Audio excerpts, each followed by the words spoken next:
నమస్తే, welcome to YR TV. నేను రంజిత్. తెలంగాణ రాష్ట్ర వ్యాప్తంగా ఉన్న ఉద్యమ సోదరులందరికీ కూడా గుడ్ మార్నింగ్. ఈరోజు కొన్ని అంశాలను మీ ముందుంచే ప్రయత్నం అయితే చేయబోతున్నాను. తెలంగాణ రాష్ట్ర రాజకీయాలలో జరుగుతున్న తాజా అప్డేట్కు సంబంధించి ఏం జరగబోతుంది, తెలంగాణలో ఎలా ఉన్నాయి రాజకీయ పరిస్థితులకు సంబంధించి అన్ని అంశాలు కూడా మీ ముందుంచే ప్రయత్నం అయితే చేస్తున్నాను. పచ్చి నిజాలు చెప్తే ఊరంతా శత్రువులు అవుతారు అన్నట్టుగా ఈరోజు తెలంగాణ రాష్ట్ర వ్యాప్తంగా కూడా గట్లనే ఉన్నది కొంతమంది వ్యక్తుల యొక్క ప్రవర్తన. ఎందుకంటే వైఆర్ టీవీ తెలుగు న్యూస్ ఛానల్కు సంబంధించి ప్రధానంగా కూడా నేను చెప్పేది ఒకటే. ఇక్కడ బీఆర్ఎస్ టు కాంగ్రెస్ ప్రభుత్వం అనేది అధికారంలోకి వచ్చింది. ఇక్కడ జర్నలిస్ట్ రంజిత్ అనబడే నేను మారలేదు. నాడు ప్రశ్నించినా నేడు ప్రశ్నిస్తా. సమయం ఇవ్వడానికి ఇదేమైనా ఏంది పరీక్షా సమయం ఏది కాదు. వాళ్ళు 100 రోజులు 6 గ్యారంటీలు అని చెప్పారు. ప్రభుత్వం ఒక్క నెల తర్వాత అధికారంలోకి వచ్చిన మొదటి నెలలోనే పూర్తి స్థాయిలో పెన్షన్ కానీ, రైతు బంధు కానీ, దానితో పాటుగా రైతు రుణమాఫీ కానీ డేట్లతో సహా చెప్పారు. మనం వాటినే ప్రశ్నిస్తున్న పరిస్థితి కనబడుతుంది. రైట్, ఇప్పుడు ఏం జరగబోతుంది తెలంగాణలో ఏంటి? రంజిత్ అన్న పొద్దుగానే పెద్ద ట్విస్టే ఇచ్చిండు. అదిరిపోయే ట్విస్ట్ అంటూ కూడా పెద్ద టైటిలే పెట్టిండు. బీఆర్ఎస్ అదిరిపోయే ట్విస్ట్, మైండ్ గేమ్ స్టార్ట్ అంటూ కూడా పెద్ద అంశాన్నే పెట్టిండంటే అవును, నిజమే. తెలంగాణ రాష్ట్ర వ్యాప్తంగా బీఆర్ఎస్ అధినేత గులాబీబాద్ చేసే వ్యూహాలు, ప్రతి వ్యూహాలు, పద్మ వ్యూహంలో ఎవరు చిక్కుకుంటారనేది కూడా ఇప్పటికీ ఏ పార్టీకి కూడా అర్థం కాని పరిస్థితి. ఓ పక్కన కాంగ్రెస్ మాత్రం చాలా సైలెంట్గా కేసీఆర్ రాక కోసం ఎదురు చూస్తుంది. ఇంకోవైపు భారతీయ జనతా పార్టీకి సంబంధించి బీఆర్ఎస్ను ఎలా దెబ్బ కొడదామా అంటూ ప్రతి వ్యూహాలు రచిస్తుంది. దాంట్లో భాగమే కవిత లిక్కర్ స్కామ్కి సంబంధించిన ఎపిసోడ్. దాని గురించి కూడా ఈరోజు చాలాసేపు మీ అందరికీ వివరించే ప్రయత్నం అయితే చేస్తాను. ఎందుకంటే వాస్తవాలు మనకు మొత్తం డాక్యుమెంట్తో సహా వచ్చాయి కాబట్టి.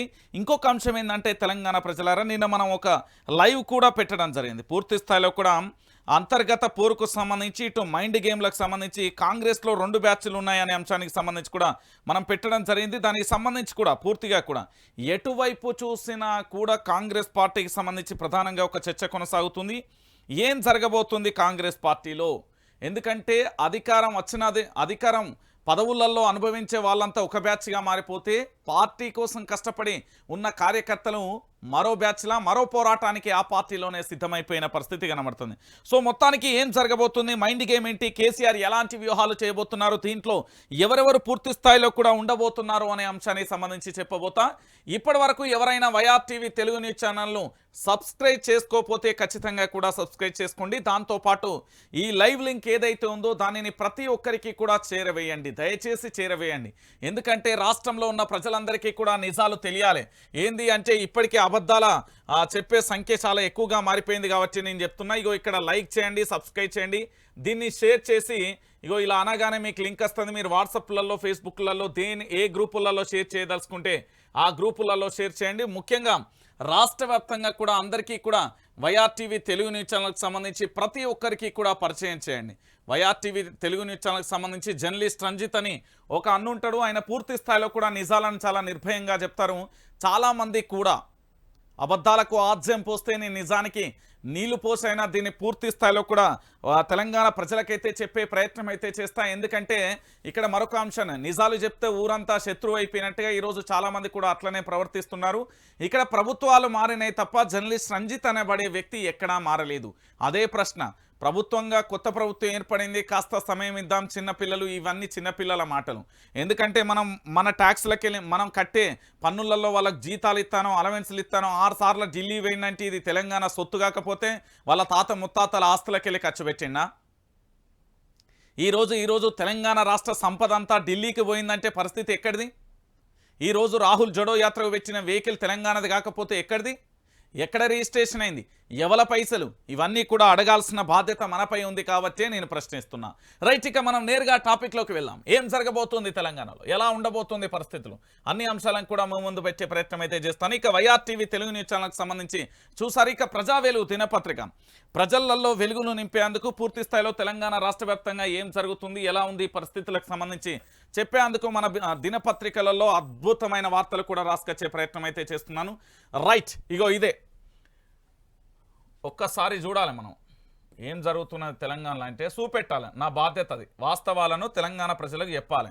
తెలంగాణ ఇందులో మార్పు అని చెప్పి మార్పు పేరుతో వచ్చిన కాంగ్రెస్ ప్రభుత్వం, అనుకోకుండా ఊహించకుండా వచ్చిన కాంగ్రెస్ ప్రభుత్వానికి చాలామంది కూడా సపోర్ట్ చేస్తూ వాళ్ళు చెప్పే మాటలు మీరు నమ్మి మాత్రం మోసపోకండి. దయచేసి తెలంగాణలో ఎలాంటి పరిస్థితులైనా రావచ్చు కాబట్టి జాగ్రత్త తెలంగాణ ప్రజలరా. రైట్, ఇక్కడ చూస్తున్నారు కదా, బీఆర్ఎస్ అదిరిపోయే ప్లాన్ అంటూ కూడా ప్రధాన అంశానికి సంబంధించి కూడా హైలైట్ చేసింది. ఎన్నికలలో సక్సెస్ అయ్యేనా అంటూ కూడా ప్రధానమైన అంశానికి సంబంధించి అయితే నేను రాసుకొచ్చిన. దీంట్లో ఏం జరుగుతుందంటే లోక్సభ ఎన్నికలలో 10 స్థానాలలో ఘన విజయం సాధించాలని టార్గెట్ అంటూ కూడా గులాబీ బాస్ టార్గెట్ పెట్టిన పరిస్థితి. పార్లమెంట్ ఎన్నికలలో ఒక్క ఓటు కూడా బీఆర్ఎస్ కార్యకర్తలకు సంబంధించి మరెవరిది కూడా ఒక్క ఓటు కూడా కనీసం వేరే పార్టీకి పడడానికి వీల్లేదు. ఈరోజు బీఆర్ఎస్ పార్టీకి సంబంధించిన సంఖ్యాబలం ఎంతుందో తెలంగాణ గలం కావచ్చు, దళం కావచ్చు, బలం కావచ్చు. కేటీఆర్ చెప్పిన మాటలే నినాదంగా తెలంగాణ ప్రజల్లోకి అందరిలోకి వెళ్లేందుకు ప్రతి ఒక్కరూ కూడా పూర్తి స్థాయిలో తెలంగాణ రాష్ట్ర వ్యాప్తంగా కూడా పార్లమెంట్ ఎన్నికలలో బీఆర్ఎస్ పార్టీ గులాబీ జెండా ఎగిరేయకపోతే రానున్న రోజులలో పరిస్థితి మరోలా ఉంటుంది. ఇప్పటికే తెలంగాణలో బంగారు పల్లెంలో అందరం అన్నం తినేవాళ్ళం, మన కంచంలో మనమే ఏంది మట్టి పోసుకున్నాం. ఈరోజు మన పరిస్థితి చీకటి అంధకారంలోకి వెళ్ళిపోతుంది. అదే కేసీఆర్ ఉంటే ఇలాంటి పరిస్థితులు ఉండేదా అనే చర్చ మొదలైంది. ఇక రేపు భవిష్యత్తులో ఏం మొదలవుతుంది అంటే కేసీఆర్ అనే వ్యక్తిని మనం ఓడించి ఈరోజు మన బతుకులు బానిస బతుకులు చేసుకున్నాం, అధ్వానం అయిపోయినాయి, మన మీదే ఈ దాడులేంది, ఈ కథలేంది, ఈ లక్షణాలు ఏంది అని ప్రశ్నించుకునే కాడికి వస్తుంది. ఎస్, వాస్తవం. నిల్వ నీడ లేకుండా చేస్తారు కాంగ్రెస్ ప్రభుత్వాన్ని. ఇప్పటికే ఇందిరమ్మ రాజ్యం పేరుతో జరుగుతున్న అనేక అంశాలు కూడా చూస్తున్నాం, అవన్నీ మీరు కూడా చూస్తున్నారు. రేపు పొద్దుగాల గివ్వే జరుగుతుంది. రైట్, ఇక చూడుర్రి ఏంది అంటే నిజాలు చెప్తే చాలామందికి ఉలుకు పలుకు చాలా ఎక్కువ, రోషం పౌరుషం. కానీ అబద్ధాలు చెప్తే మాత్రం ఎందుకు అబద్ధాలు చెప్పేటోళ్ళని ఎందుకు నమ్ముతారో నాకైతే అర్థం కాదు. ఒకసారి చూద్దాం. తెలంగాణలో పూర్వ వైభవం సాధించేందుకు గులాబీ పార్టీ పూర్తిగా చేస్తున్న ప్రయత్నాలు ఫలిస్తాయా? అసెంబ్లీ ఎన్నికలలో పరాభవానికి లోక్సభ ఎన్నికలలో ప్రతీకారం తీర్చుకుంటుందా? పార్లమెంటరీ నియోజకవర్గాల సమీక్షలో ఏం తేల్చారు? అసెంబ్లీ స్థానికల వారీగా రివ్యూలలో ఏం తెలవబోతున్నారు? అసెంబ్లీ ఎన్నికలలో ఓటమికి కారణాలు ఏం చెప్పబోతున్నారు? రాబోయే లోక్సభ ఎన్నికలకు పార్టీని ఎలా సన్నద్ధం చేయబోతున్నారు? కాంగ్రెస్ ప్రభుత్వం మీద దాడి ఎలా ఉండబోతోంది? ఇటీవలి అసెంబ్లీ ఎన్నికలలో పార్టీ ఓటమిపై బీఆర్ఎస్ అగ్రనాయకులు పోస్టుమార్టం నిర్వహించారు. ఇక నియోజకవర్గాల వారీగా నిర్వహిస్తున్న సమీక్షలలో కింది స్థాయి కార్యకర్తల నాయకత్వాన్ని కలవనీయకుండా కొందరు నేతలు అడ్డుకున్న వైనం వెలుగులోకి వచ్చింది. దాన్ని నాయకులు చాలా సీరియస్గా తీసుకుంటున్నారు. లోక్సభ నియోజకవర్గాల వారీగా వారి సమీక్షలు కూడా పూర్తయిన తర్వాత అసెంబ్లీ నియోజకవర్గాల వారీగా కూడా సమీక్ష జరపాలని నిర్ణయించారు. ఈ నెల 21 వరకు పార్లమెంట్ నియోజకవర్గాల సమీక్ష పూర్తి కాగానే అసెంబ్లీ నియోజకవర్గాలలో క్షేత్రస్థాయిలో పార్టీ కార్యకర్తలను నేరుగా కలిసి పార్టీలో ఉన్న సమస్యలేంటి, లోపాలేంటి, ఇటీవలి ఎన్నికలలో ఓటమికి కారణాలేంటి, లోక్సభ ఎన్నికలలో మెజార్టీ స్థానాలు గెలవాలంటే ఏం చేయాలి అన్న అంశాలపై ఆరా తీసినట్లుగా కూడా తెలుస్తున్న పరిస్థితి అయితే కనబడుతుంది. దానికి సంబంధించి మనం ప్రధానంగా చూడొచ్చు. ఆ ఫీడ్బ్యాక్ ఆధారంగా కార్యాచరణ ప్రణాళిక రూపొందించనున్నారు. ఇక పార్టీ అగ్రనేతలు కేటీఆర్, హరీష్ రావు, కవితలు నియోజకవర్గాల వారీగా పార్టీ కార్యకర్తల నేతలతో భేటీలు నిర్వహిస్తున్నారు. ఇక తుంటి ఎముక గాయంతో సర్జరీ చేయించుకున్న పార్టీ అధినేత కేసీఆర్ కోలుకున్న వచ్చే నెల 15 నుంచి ఆయన కూడా ప్రజాక్షేత్రంలో పర్యటించి పార్టీ దిశానిర్దేశం చేస్తారని అంటున్నారు. అదే సమయంలో రకరకాల హామీలు ఇచ్చి అధికారంలోకి వచ్చిన కాంగ్రెస్ పార్టీ ఆ హామీలన్నింటినీ అమలు చేసేలా ప్రభుత్వంపై నిరంతరం ఒత్తిడి తీసుకురావాలని బీఆర్ఎస్ నాయకత్వం నిర్ణయించుకుంది. అవసరమైన పోరాటాలకు సిద్ధం కావాలని భావిస్తుంది. తక్షణ కర్తవ్యంగా లోక్సభ ఎన్నికలలో 10కి పైగా స్థానాలు ఘన విజయం సాధించాలని టార్గెట్ పెట్టుకున్నట్లుగా చెప్తున్నారు.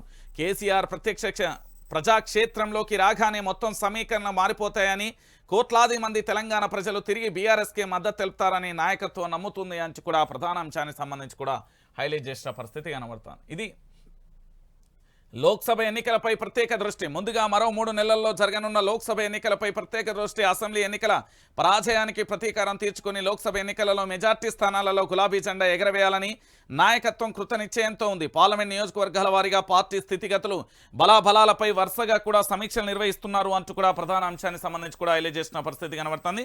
సో మొత్తానికి ఏం జరగబోతున్నది నా తెలంగాణలో, ఎలా ఉండబోతుంది అనేది ప్రధానంగా కూడా ఈరోజు మనం చర్చించుకుంటున్న పరిస్థితి కనబడుతుంది. వాస్తవానికి ఇక్కడ జరుగుతున్న ప్రతి అంశాన్ని కూడా మనం చూడొచ్చు. ఏంటి అంటే తెలంగాణ ప్రజలారా ఒక్కసారి మీరు ఆలోచించండి. ఇప్పటికే అసెంబ్లీ ఎన్నికలలో పూర్తి స్థాయిలో కూడా ఓటమి చవి చూస్తున్న గులాబీ అధినేత పార్లమెంట్ ఎన్నికలలో ఖచ్చితంగా ఆ పార్టీ తన గెలుపు కోసం ఎలాంటి వ్యూహాలు రచిస్తారనేదే ప్రధానంగా కూడా అందరూ ఆసక్తిగా ఎదురు చూస్తున్న పరిణామం. ఎందుకంటే అసెంబ్లీ ఎన్నికలలో 1% పైగా కూడా ఓట్లకు సంబంధించి ఈ రాష్ట్రంలో ఓడిపోయినప్పటికీ కూడా పార్లమెంట్ ఎన్నికలే ఎజెండా. పార్లమెంట్ ఎన్నికలలో గెలవాలి అంటే పూర్తి స్థాయిలో కూడా ఎలాంటి నిర్ణయాలు తీసుకోవాలి, ఏ విధంగా ఉండాలి అనేది ప్రధానంగా కూడా చర్చనీయాంశంగా కూడా మారుతున్న పరిస్థితి కనబడుతుంది. సో మొత్తానికి లోక్సభ పార్లమెంటరీ స్థాయి వరకు అంటే పార్లమెంటరీ నియోజకవర్గాల వారీగా కూడా సమీక్ష నిర్వహిస్తున్న పరిణామాన్ని అయితే మనం చూసాం. సో పార్లమెంటరీ వర్గాల వారీగా పూర్తి స్థాయిలో కూడా సమీక్షలు నిర్వహించడం ద్వారా ఏం తేల్చబోతున్నారు, ఎలాంటి నిర్దేశం ఇవ్వబోతున్నారు, ఎలాంటి పూర్తి స్థాయిలో ప్రతి వ్యూహాలు చేయబోతున్నారు, ఏం చేయబోతున్నారు అనేది ప్రధానంగా కూడా చర్చ కొనసాగుతున్న పరిస్థితి కనబడుతుంది. అంటే తెలంగాణలో ఇప్పుడు జరుగుతున్న పరిణామాలకు సంబంధించి వాస్తవం ఏంటి అంటే తెలంగాణ ప్రజలారా గుర్తుపెట్టుకోరి, ఇక్కడ లోక్సభ ఎన్నికలకు పార్టీని ఎలా సిద్ధం చేయబోతున్నారు బీఆర్ఎస్ పార్టీకి సంబంధించి, దానితో పాటుగా ఇప్పటి వరకు పార్లమెంటరీ నియోజకవర్గాల వారిగా ఏం తేల్చారు. ఇక దానితో పాటుగా మరొక అంశం ఏంటంటే బీఆర్ఎస్ అగ్రనాయకులకు సంబంధించి ఎలాంటి పోస్టు మటం నిర్వహించారు. ఇక దాంతోపాటు నియోజకవర్గాలలో కింది స్థాయి నాయకత్వాన్ని కలవనీయకుండా చాలామంది ప్రయత్నాలు చేశారంటున్నారు కదా. సో ఏం జరగబోతున్నది అనేది పూర్తి స్థాయిలో కూడా చర్చనీయాంశంగా కూడా మారిన పరిస్థితి కనబడుతుంది. సో మొత్తానికి లోక్సభ ఎన్నికలే టార్గెట్, సారు కారు 16 అనే నినాదం గతంలో ఫ్లాప్ అయినా ఇప్పుడు మాత్రం ఖచ్చితంగా 10 స్థానాలకు పైగా కూడా గెలుపొందాలని వాళ్ళైతే కృత నిశ్చయంతో ఉన్న పరిస్థితి అయితే కనబడుతుంది. బీఆర్ఎస్ అధినేత గులాబీ బాస్ కేసీఆర్ పూర్తి స్థాయిలో లోక్సభ సంబంధించిన అంటే పార్లమెంట్ ఎన్నికల నినాదమే ఎజెండాగా పూర్తి స్థాయిలో ప్రజల్లోకి అయితే వెళ్తున్న పరిస్థితి అయితే కనబడుతుంది.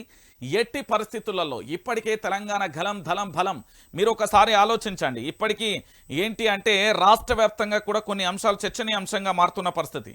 ఈరోజు కేసీఆర్ అనే వ్యక్తి ముఖ్యమంత్రిగా ఉంటే ఇంకోలా ఉండేదనే చర్చలు జరుగుతున్నాయి.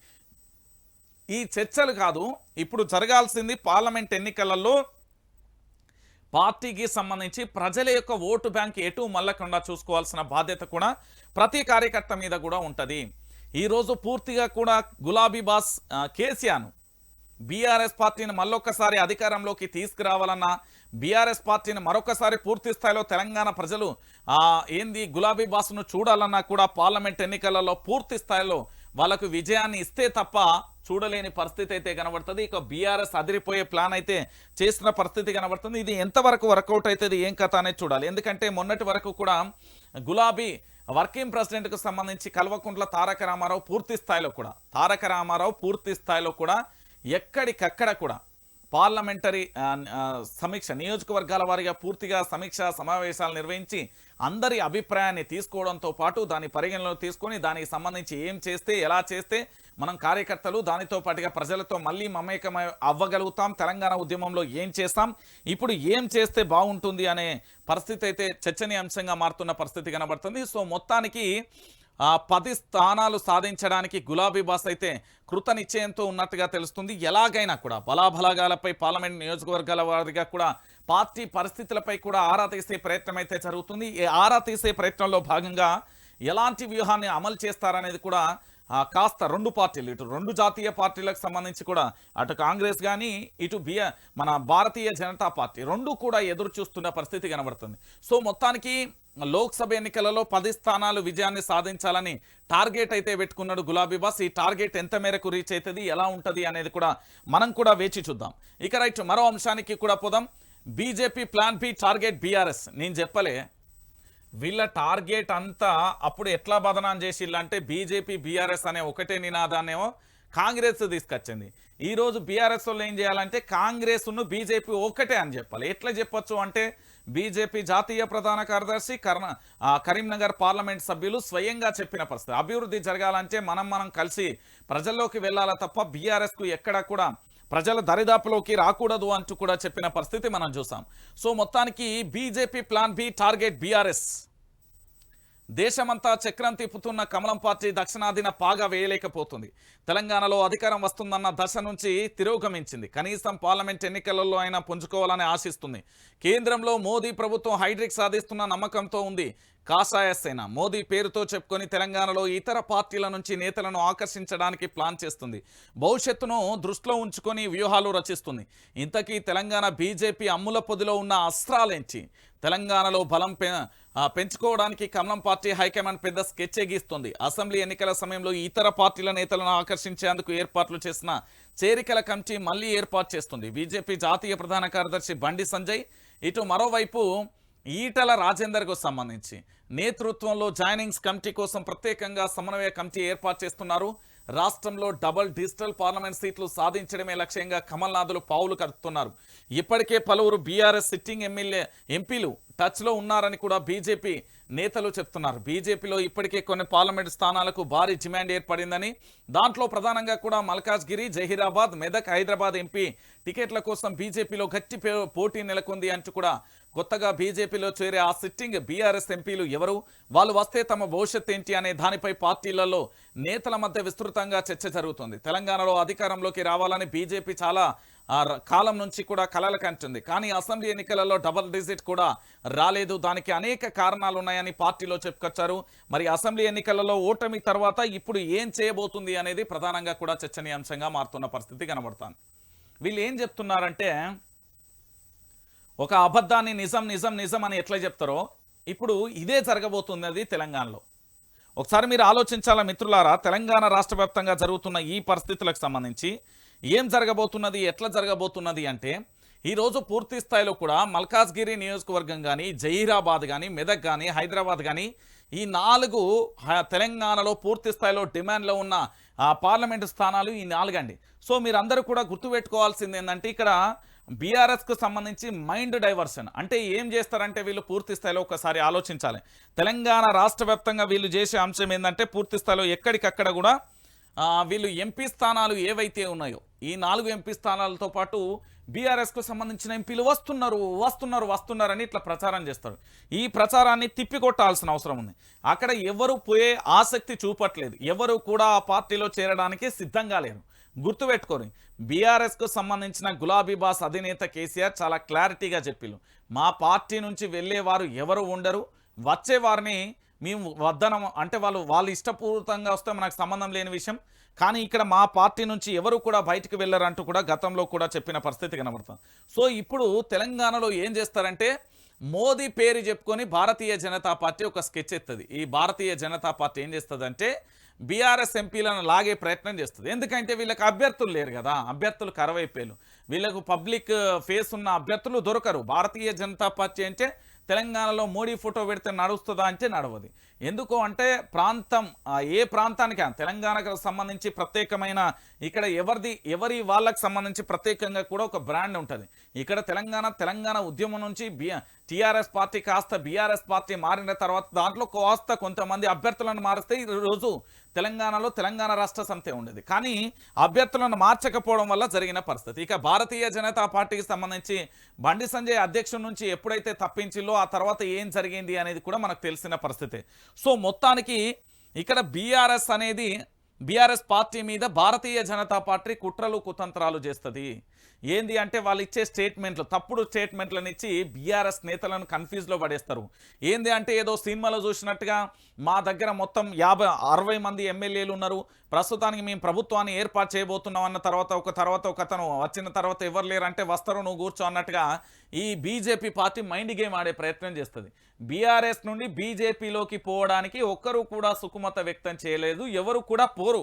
కేసీఆర్ నాయకత్వాన్ని వదులుకొని వెళ్ళే ఆలోచనలో కూడా ఎవరు కూడా లేరు. ఎందుకంటే కేసీఆర్ను నమ్ముకుంటే భవిష్యత్తు ఎట్లుంటుందో కూడా వాళ్ళకి తెలుసు. పూర్తి స్థాయిలో బీఆర్ఎస్ పార్టీకి సంబంధించిన అధినేతను ఆ పార్టీని విడిచి బీజేపీలోకి వచ్చేటోళ్ళ సంఖ్య గుండు 0. వీళ్ళు ఏదో పగటి ముచ్చట్లు పగటి కళలు గంటాలు కానీ, ఎందుకంటే వాళ్ళకి అభ్యర్థులు లేరు. భారతీయ జనతా పార్టీకి అభ్యర్థులు కరవైలు కాబట్టి ఈరోజు అభ్యర్థుల కోసం వేట మొదలు పెట్టింది తప్ప వీళ్ళ సొంత ప్రయోజనాలు ఏంది అంటే వాళ్ళ ప్రయోజనాలు మాత్రమే చూసుకుంటుంది. ఇక్కడ తెలంగాణ ప్రజల ఆకాంక్ష, తెలంగాణ ప్రజల ఆత్మగౌరవం, తెలంగాణ ప్రజల యొక్క భవిష్యత్తు, తెలంగాణ ప్రజల యొక్క సంబంధించింది ఏది పట్టింపులు కూడా వీళ్ళకు పట్టవు. వీళ్ళకు కేవలం ఏంది అంటే వాళ్ళ యొక్క స్వార్థాలకు మాత్రమే పనిచేస్తారు. వాళ్ళు కేవలం వాళ్ళ స్వార్థ రాజకీయాలు మాత్రమే చూస్తారు. ఎందుకు అంటే ఇప్పుడు కేసీఆర్ అనే వ్యక్తి ఉంటే ఏం చేస్తాడు, తెలంగాణ ప్రయోజనాల గురించి ఆలోచిస్తాడు తప్ప ఇక్కడ వేరే రకంగా ఆలోచించాడు కదా. తెలంగాణ ప్రజల తన యొక్క వ్యక్తిగత స్వార్థాన్ని ఎప్పుడూ ఆలోచించడు. తాను ఆలోచించేది ఏంది, కేవలం పూర్తి స్థాయిలో కూడా తెలంగాణ ప్రాంత బిడ్డలకు యొక్క భవిష్యత్తు ఎట్లుండాలి, ఏం చేస్తే బాగుంటుంది, ఎట్లా చేస్తే బాగుంటుంది అనే ఆలోచనలో వస్తాడు తప్ప నేను ఎట్లా బాగుపడాలి, నా కుటుంబం ఎట్లా బాగుపడాలి, ఇదంతా లేదు. ఇదంతా కేవలం బట్టగాల్చి మీదేసే ప్రయత్నాలే జరిగినాయి. ఆ విమర్శలన్నీ తిప్పికొట్టడానికి విపక్షంగా పాత్ర వహిస్తున్న వైఆర్టీవీ తెలుగు న్యూస్ ఛానల్కి సంబంధించి జర్నలిస్ట్ రంజిత్ అనబడి నేను ఆ పాత్రను పోషిస్తున్నాను అంతే. ఎందుకంటే విపక్ష పార్టీలను కాపాడి ప్రభుత్వం మీద పోరాటం చేయించాల్సిన బాధ్యత ఉంటుంది. ఎందుకంటే ప్రజలకు వ్యతిరేకమైన నిర్ణయాలు తీసుకున్నా, ప్రజల మనుగడకి దెబ్బతీస్తే ఎలాంటి నిర్ణయాలు తీసుకున్నా పోరాటం చేయాల్సిన బాధ్యత మనపై ఉంటుంది. కాబట్టి పూర్తి స్థాయిలో ఇక్కడ బీజేపీ మైండ్ గేమ్ ఆడి బీఆర్ఎస్ను ఇరుకునబెట్టే ప్రయత్నం చేస్తుంది, కానీ అలాంటి పరిస్థితులు తెలంగాణలో సాగవు. రైట్, మనం ఇంకొక అంశానికి పోదాం. పదవులు వస్తాయి పోతాయి, ఇది మొగోళ్ళ ముచ్చట, హీరోల ముచ్చట అంటున్నది.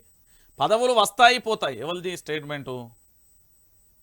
పదవులు వస్తాయి పోతాయి, ఇది ఎవరైనా రాజకీయాలలో ఉండరు, సర్వసాధారణంగా అనరు. రైట్, కేసీఆర్ సీఎం కాకపోవడంపై ప్రజలు జీర్ణించుకోవడం లేదు, ఎంత మంచిగా పనిచేస్తామన్నదే ముఖ్యం. సర్పంచ్ల ఆత్మీయ సమ్మేళనంలో కేటీఆర్ అంటూ కూడా ప్రధాన అంశానికి సంబంధించి కూడా హైలైట్ చేసిన పరిస్థితి కనబడుతుంది. ఏంది అంటే పదవులు ఉన్నా లేకున్నా తెలంగాణ ప్రాంతం కోసం పనిచేయడం. గతంలో 2001లో పార్టీ పెట్టినప్పుడు 2014 వరకు కూడా ఈ తెలంగాణలో బీఆర్ఎస్ పార్టీ అధికారంలోకి వస్తుంది, లేక పదవులతోని మనం రాజ్యం వెళ్తామనే ఆలోచన ఎక్కడే లేదు. తెలంగాణ యొక్క లక్ష్యం తెలంగాణ రాష్ట్రాన్ని సాధించడమే. రాష్ట్రాన్ని సాధించడం కోసమే బీఆర్ఎస్ పార్టీ పనిచేసిందే తప్ప అప్పుడు టీఆర్ఎస్ పార్టీ పనిచేసింది. ఇప్పుడు బీఆర్ఎస్ పార్టీ ఇప్పుడు మళ్ళీ ఒక్కసారి తెలంగాణ ప్రజలకు సంబంధించి చేసిన అభివృద్ధిని పూర్తి స్థాయిలో కూడా చేసిన అభివృద్ధిని చూసి ఇప్పుడిప్పుడు తెలంగాణ ప్రజలందరూ కూడా రియలైజ్ అయ్యి తప్పు చేశామంటూ కూడా ఆలోచనలో పడ్డ పరిస్థితి కనబడుతుంది. కేసీఆర్ ముఖ్యమంత్రిగా ఉంటే బాగుండేది అనే ఒక నినాదం జోరుగా పల్లెల నుండి, గ్రామాల నుండి, గూడాల నుండి, తండల నుండి, గిరిజన ఆదివాసీ గూడాల నుండి కూడా నినాదం వస్తున్న పరిస్థితి, పెక్కు బిగిల్చి మరీ వస్తున్న పరిస్థితి. ఆ నినాదాన్ని ఆపడానికి కూడా ఎవరి వల్ల కాకపోవడంతో పూర్తి స్థాయిలో. అందుకే కేటీఆర్ అనే వ్యక్తి ఒక మంచి మాట చెప్పాడు, పదవులు వస్తాయి పోతాయి కానీ అల్టిమేట్ గమ్యం ఏంటంటే తెలంగాణ ప్రజల యొక్క బ్రతుకులకు సంబంధించి, తెలంగాణ ప్రజల యొక్క భవిష్యత్తుకు సంబంధించి, తెలంగాణ ప్రజలు ఎట్లుండాలి ఏం కథ అనే నినాదానికి సంబంధించి, తెలంగాణ ప్రజలకు సంబంధించి పూర్తి స్థాయిలో మనం ఎట్లా అభివృద్ధి చేయాలి, తెలంగాణ ప్రజల యొక్క ఆకాంక్ష ఏంది, తెలంగాణ ప్రజలకు సంబంధించి ఏ విధంగా చూడాలి అనేది ప్రధానంగా కూడా చర్చనీయాంశంగా కూడా మారిన పరిస్థితి కనబడుతుంది. సో మొత్తానికి కేసీఆర్ సీఎం కాకపోవడం అయితే తెలంగాణ ప్రజలలో చాలా మట్టికి కూడా జీర్ణించుకోలేకపోతున్నారు. గ్రామాల జరిగిన ఒక ఫేక్ ప్రచారం ఏంటంటే ఇక్కడ మా ఎమ్మెల్యే ఓడిపోయిన పైన కేసీఆర్ గారు వస్తారు కదా అనే ఒక నినాదం రావడంతో దానివల్ల చాలా ఎమ్మెల్యే స్థానాలు కోల్పోవాల్సిన దౌర్భాగ్య పరిస్థితి కూడా ఏర్పడింది. సో మొత్తానికైతే అభివృద్ధి అయితే బీఆర్ఎస్ పంట అని చెప్పొచ్చు, దాంట్లో ఎలాంటి డౌట్ లేదు. తెలంగాణలో అభివృద్ధి చేయలేదంటే బ్రహ్మాండంగా చేసింది. కళ్ళుండి చూడలేని కబోదులను మనం ఏమనలేము. ఎందుకంటే తెలంగాణ రాష్ట్ర వ్యాప్తంగా ప్రాజెక్టులు కానీ, దాంతోపాటు కలెక్టరేట్లు కానీ, డబుల్ బెడ్రూమ్ ఇల్లులు కానీ ఎంత వరకు సాధ్యమైందో అంతవరకు చేయగలిగారు. ఎందుకంటే అప్పుల రాష్ట్రంగా మార్చిల్లనే ఫేక్ ప్రచారం చేసి ఈరోజు ఏం జరుగుతుందో మీరు అందరూ కూడా చూస్తున్న పరిస్థితి కనబడుతుంది. రైట్, ఇక దానితో పాటుగా మరొక అంశాన్ని కూడా చూడాలి.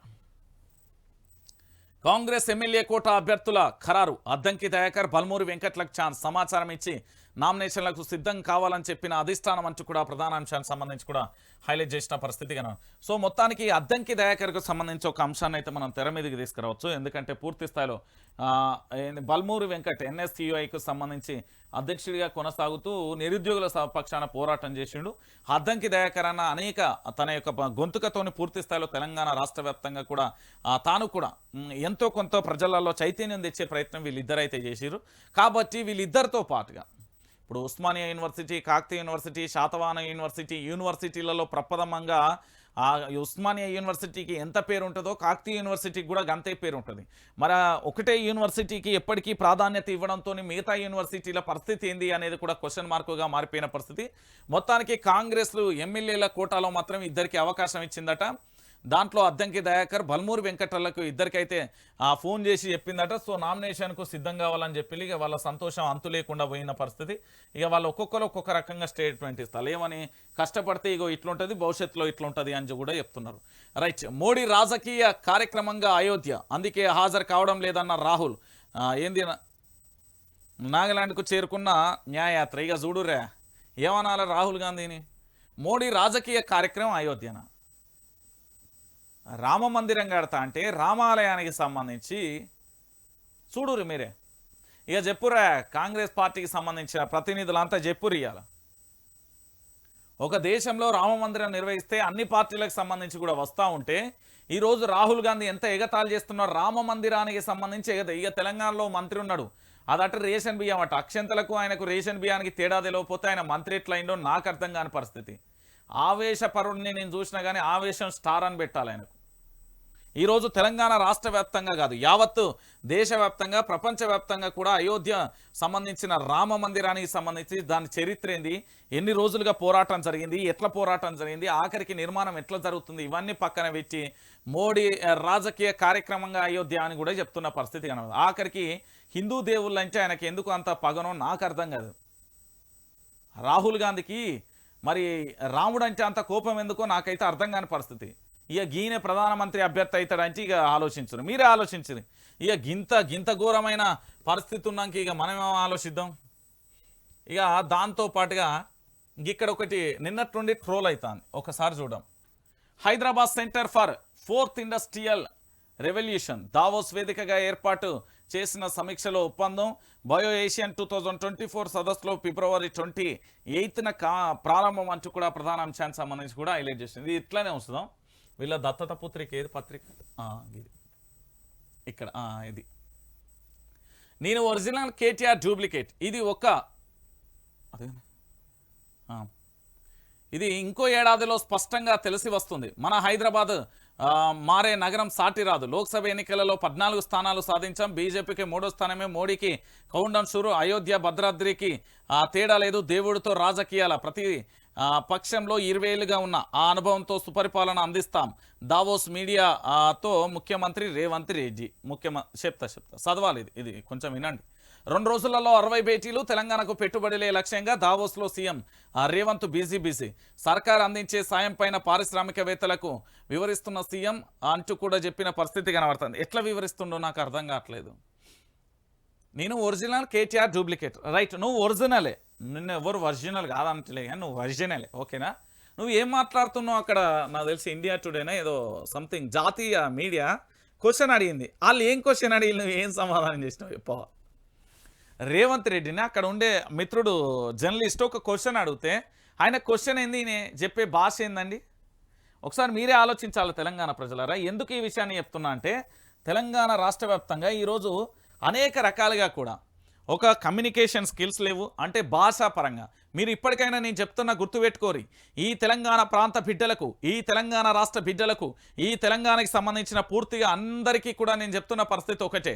తెలంగాణ బిడ్డలారా మీరు మళ్ళీ ఆలోచించండి. ఈరోజు కేంద్ర రాజకీయాలలో తెలంగాణ గలం ధలం బలం ఉండాలి. మనకు హిందీ ఇంగ్లీష్ వచ్చిన అంటే కాస్త చదువుకున్న మేధావులను చట్టసభలలో పంపిస్తే వాళ్ళు ప్రశ్నించగలుగుతారు, అన్నీ చేయగలుగుతారు. ఇక్కడ హిందీ ఇంగ్లీష్ రానుల్లో అందరినీ తీసుకుపోయి ఆ కాంగ్రెస్ పార్టీకి సంబంధించిన అభ్యర్థులు వస్తారట. సగం హిందీ ఇంగ్లీషే రాదు, వాళ్ళు పోయి పార్లమెంట్ సభలలో ఏం మాట్లాడతారు అనేది కూడా చూడాలి ఒకసారి. తెలంగాణ ప్రజలారా మీరే ఆలోచించారు. ఇప్పుడు కాస్త చదువుకున్న మేధావులను పార్లమెంట్ ఎన్నికలలో పంపితే చాలా ఈజీగా ఉంటుంది. ఇక వానికి హిందీ రాదు, ఇంగ్లీష్ రాదు, నేను అక్కడ పోటీ చేస్తా, ఇక్కడ పోటీ చేస్తా, ఈడ ఏట్ల రాయి తినాడు, కుయిట్ల రాయి తీస్తా అంటే కూడా బాగా ఏతులు కొడుతున్నాడట. జర బాగా ఆలోచించుర్రి. లాంగ్వేజ్ రానోని ఎవరిని కూడా పార్లమెంట్ ఎన్నికలలో పంపేదే లేదనేది ఫిక్స్ చేయరు, ఏ పార్టీ అయినా పర్వాలేదు. ఎందుకు అంటే మన ప్రాంతం మన బిడ్డ అక్కడికి వెళ్తే మళ్ళీ ప్రశ్నిస్తే ఎదుటోడు మళ్ళీ ముక్కును వేలేసుకో, ఇక మళ్ళీ నోరు ముయ్యాలి. మనోళ్ళు పోయి ఇక్కడ హిందీ ఇంగ్లీష్ రాను ఆడిపోయి తెలుగులో సార్ నమస్తే గీ దండాలు అద్దు. మనకు కావాల్సింది మన ప్రాంత అభివృద్ధి. ఇక్కడ ప్రాంతానికి సంబంధించి పోరాటం చేసేటోళ్ళు కావాలి, పార్లమెంట్ ఎన్నికలలో మాట్లాడేటోళ్ళు కావాలి. మరి నేను ఒరిజినల్ కేటీఆర్ డూప్లికేట్ అంటే 4-5 ఛానళ్ళు జాతీయ ఛానల్ వస్తే ఏం మాట్లాడుతావు? ఒకళ్ళు హిందీలో ప్రశ్న అడుగుతారు, ఒకళ్ళు ఇంగ్లీష్లో ప్రశ్న అడుగుతావు, ఏం చెప్తావు సమాధానం? దద్ద అని నిన్న ఏదో మాట్లాడతాను కదా, పివి నరసింహారావు స్టోను, దాని తర్వాత ఏదేదో పేర్లు చెప్తుండే ఆయన ఇంటర్వ్యూ చూసిండే. నేను అసలు నాకే అర్థం కాలేదు, ఇక అది ఆయనకేం అర్థమైందో నాకైతే అర్థం కాని పరిస్థితి. ఈయన చెప్తాడు కేటీఆర్ అనే వ్యక్తి ఆయన ఎట్లా మాట్లాడతాడు, ఆయనకున్న భాష మీద ఉన్న పట్టేంది, ఆయన ఎట్లా కమ్యూనికేట్ చేయగలుగుతాడు? ఒకసారి మీరే ఆలోచించుర్రి. నేను ఒరిజినల్ కేటీఆర్ డూప్లికేట్ అంటే తెలంగాణ ప్రజలందరికీ తెలుసు, ఎవరు డూప్లికేటు ఎవరు ఒరిజినల్ అనేది యావత్తు తెలంగాణ సమాజానికి అందరికీ తెలుసు. నువ్వు ఒరిజినలా లేకపోతే కేటీఆర్ ఒరిజినల్ అనేది యావత్తు తెలంగాణ ప్రజలందరికీ తెలుసు. ఎందుకంటే ఇప్పుడు పూర్తి స్థాయిలో తెలంగాణ ప్రాంత వ్యాప్తంగా కూడా ఒకటి చర్చ కొనసాగుతుంది. ఏంది అది? తెలంగాణ రాష్ట్ర రాజకీయాలలో పూర్తి స్థాయిలో కూడా ఒకసారి నేను చెప్తాను వినండి తెలంగాణ ప్రజలారా. వాస్తవ కోణం ఇది. నేను ఎందుకు ఈ విషయాన్ని చెప్తున్నా అంటే పూర్తిగా కూడా ఎటువైపు చూసినా కూడా ఒకటే అంశం తెర మీదకి వస్తూ ఉన్నది. ఏంది అది? ఈరోజు పూర్తి స్థాయిలో కూడా కేటీఆర్కు సంబంధించి ఐటీ శాఖ మంత్రిగా ఉంటే మరో రకంగా ఉండేది పరిస్థితి. ఇక్కడ భాష రాదు, ఏది రాదు, ఆయన ఏం మాట్లాడతాడు వాళ్ళతోనే నాకు అర్థంగా. ఆ సూటు బూట్ వేసుకొని ఇట్లా ఫోటోలో పోజ్ ఇచ్చాడు తప్ప ఆయనకి ఏమొస్తుందని ఆయనకు. ఆ క్లిప్ కూడా పెడుతుంది కానీ మళ్ళీ వాళ్ళు మనకు స్ట్రైకులు మన్ను మశానం వేసే ఛాన్స్ ఉంటుంది. అందుకే నేను అవన్నీ ప్లే ఎత్తలేను. ఇక ఆలోచన ఇక చూసిర్రా, ఈయన ఇంకేదో చెప్పిండయ్యా. బీజేపీకి 3వ స్థానమే, మోడీకి కౌండన్షన్. అయోధ్య భద్రాద్రికి తేడా లేదు, దేవుడితో రాజకీయాల. ఇక భారతీయ జనతా పార్టీకి సంబంధించిన నేతలారా, భారతీయ జనతా పార్టీకి సంబంధించిన సోదరులారా, హిందుత్వవాదం కలిగిన నేతలారా, పూర్తి స్థాయిలో ప్రతి ఒక్కరిగో రేవంత్ రెడ్డి చెప్పిన ముచ్చటినురి. ఇదేంది దేవుడితో రాజకీయాలు చేస్తున్నాడు మోడీ అంటూ వ్యాఖ్యలు చేస్తున్నాడు ఈయన. మరి ఈయనకు మీరు ఎన్కౌంటర్ అయితే ఇవ్వాల్సిన పరిస్థితి ఉంటుంది కదా. ఒకసారి మీరే ఆలోచించండి తెలంగాణ ప్రజలారా.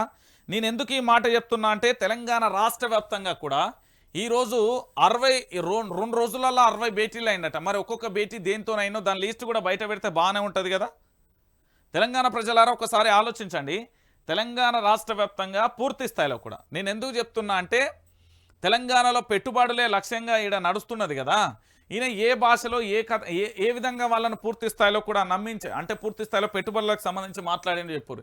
నేను ఒకటే చెప్తున్నా, హిందూవాదులు అందరికీ చెప్తున్నా, దేవుడితో రాజకీయాలు మోడీ చేస్తున్నారని. కాంగ్రెస్కు సంబంధించిన రాహుల్ గాంధీ, ఈయన ముఖ్యమంత్రి తెలంగాణకు సంబంధించిన రాష్ట్ర ముఖ్యమంత్రిగా పనిచేస్తున్న రేవంత్ రెడ్డి ఇద్దరు కూడా పూర్తి స్థాయిలో కూడా వాళ్ళు ఎట్లా అవహేళన చేసి మాట్లాడుతున్నారో మీరు ఆలోచించండి దయచేసి. ఈరోజు తెలంగాణ రాష్ట్ర వ్యాప్తంగా అయోధ్య రాముణ్ణి పట్టుకుని వీళ్ళు ఇష్టానుసారంగా మాట్లాడుతున్నారు కాంగ్రెస్ పార్టీ వాళ్ళు. వాళ్ళని ఒక్కసారి దుమ్ము దులపాల్సిన బాధ్యత హిందుత్వవాదులందరికీ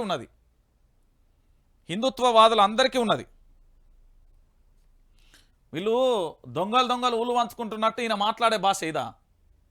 భద్రాద్రికి అయోధ్యకు తేడా లేదు. మరి ప్రతి ఊళ్ళో హనుమాన్ టెంపుల్ ఉంటుంది. ఒక్క ఊరుకు తేడా ఉంటుందా? ఏం మాట్లాడుతున్నారా రేవంత్ రెడ్డి? హనుమాన్ గుడి లేని ఊరు లేదు తెలంగాణలో. భద్రాద్రికి అయోధ్యకు తేడా లేదు అంటూ కూడా దేవుడితో రాజకీయాలని వీళ్ళు మాట్లాడుతున్నారు. ఇక వీళ్ళని ఏం చేయాలో మీకే వదిలేస్తానా నేను. ఎందుకంటే వీళ్ళ దత్తత పుత్రిక పేపర్ ఇది. దీనికి సంబంధించి మీకు చెప్పాల్సిన బాధ్యత ఉంది కాబట్టి చెప్పిన. ఇక దాంతోపాటుగా మరొక అంశం, ఇక ఇది చూసిరుగా తెలంగాణ రాష్ట్ర వ్యాప్తంగా ఏం జరుగుతున్నది, ఎట్లా జరుగుతున్నది. కొత్త సర్కార్కు సంక్రాంతి తిట్లు, రేవంత్ ప్రభుత్వంపై తీవ్ర అసంతృప్తి, పండుగ పూట గ్రామాలలో ఆసక్తికర చర్చ, దసరా టైంలో కాంగ్రెస్కు జై కొట్టిన జనం, సంక్రాంతి పండక్కి మారిన ప్రజల స్వరం, అనవసరంగా ఆగమయ్యామనే ఫీలింగ్, సర్కారుపై వృద్ధులు రైతులలో తీవ్ర అసహనం, రైతు బంధు పెన్షన్ల ఆలస్యంపై మండిపాటు, పల్లెలలో రోజుకు 4 నుంచి 6 గంటల కరెంటు కోతలతో మొదలైన అన్నదాతల తిప్పలు, గ్రామాలలో ఉన్న యువతలోనూ తీవ్రమైన అసంతృప్తి వచ్చింది. వస్తుంది, ఎందుకు రాదు? మనం చేసేదేమన్నా చక్కదేనా పరిపాలన? ఏం చేస్తున్నాం మనం ఏ పరిపాలన చేస్తున్నాం? ఆయనకి ఏమైనా ఏం పరిపాలన చేస్తాడు ఆయనకన్నా అర్థమవుతుందా? సంక్రాంతి పండుగ తిట్ల దండకం లేకపోతే ఏముంటుంది మరి? కరెంటు కోతలు ఇవ్వబడుతుంది, రైతు బంధు ఇవ్వకపోతే, వృద్ధులకు పింఛన్లకు సంబంధించి లొల్లి అయిపోయా. ఎన్ని రకాలుగా లొల్లి అయితే పల్లెలలో 4 నుంచి 6 గంటల కరెంట్ అండి.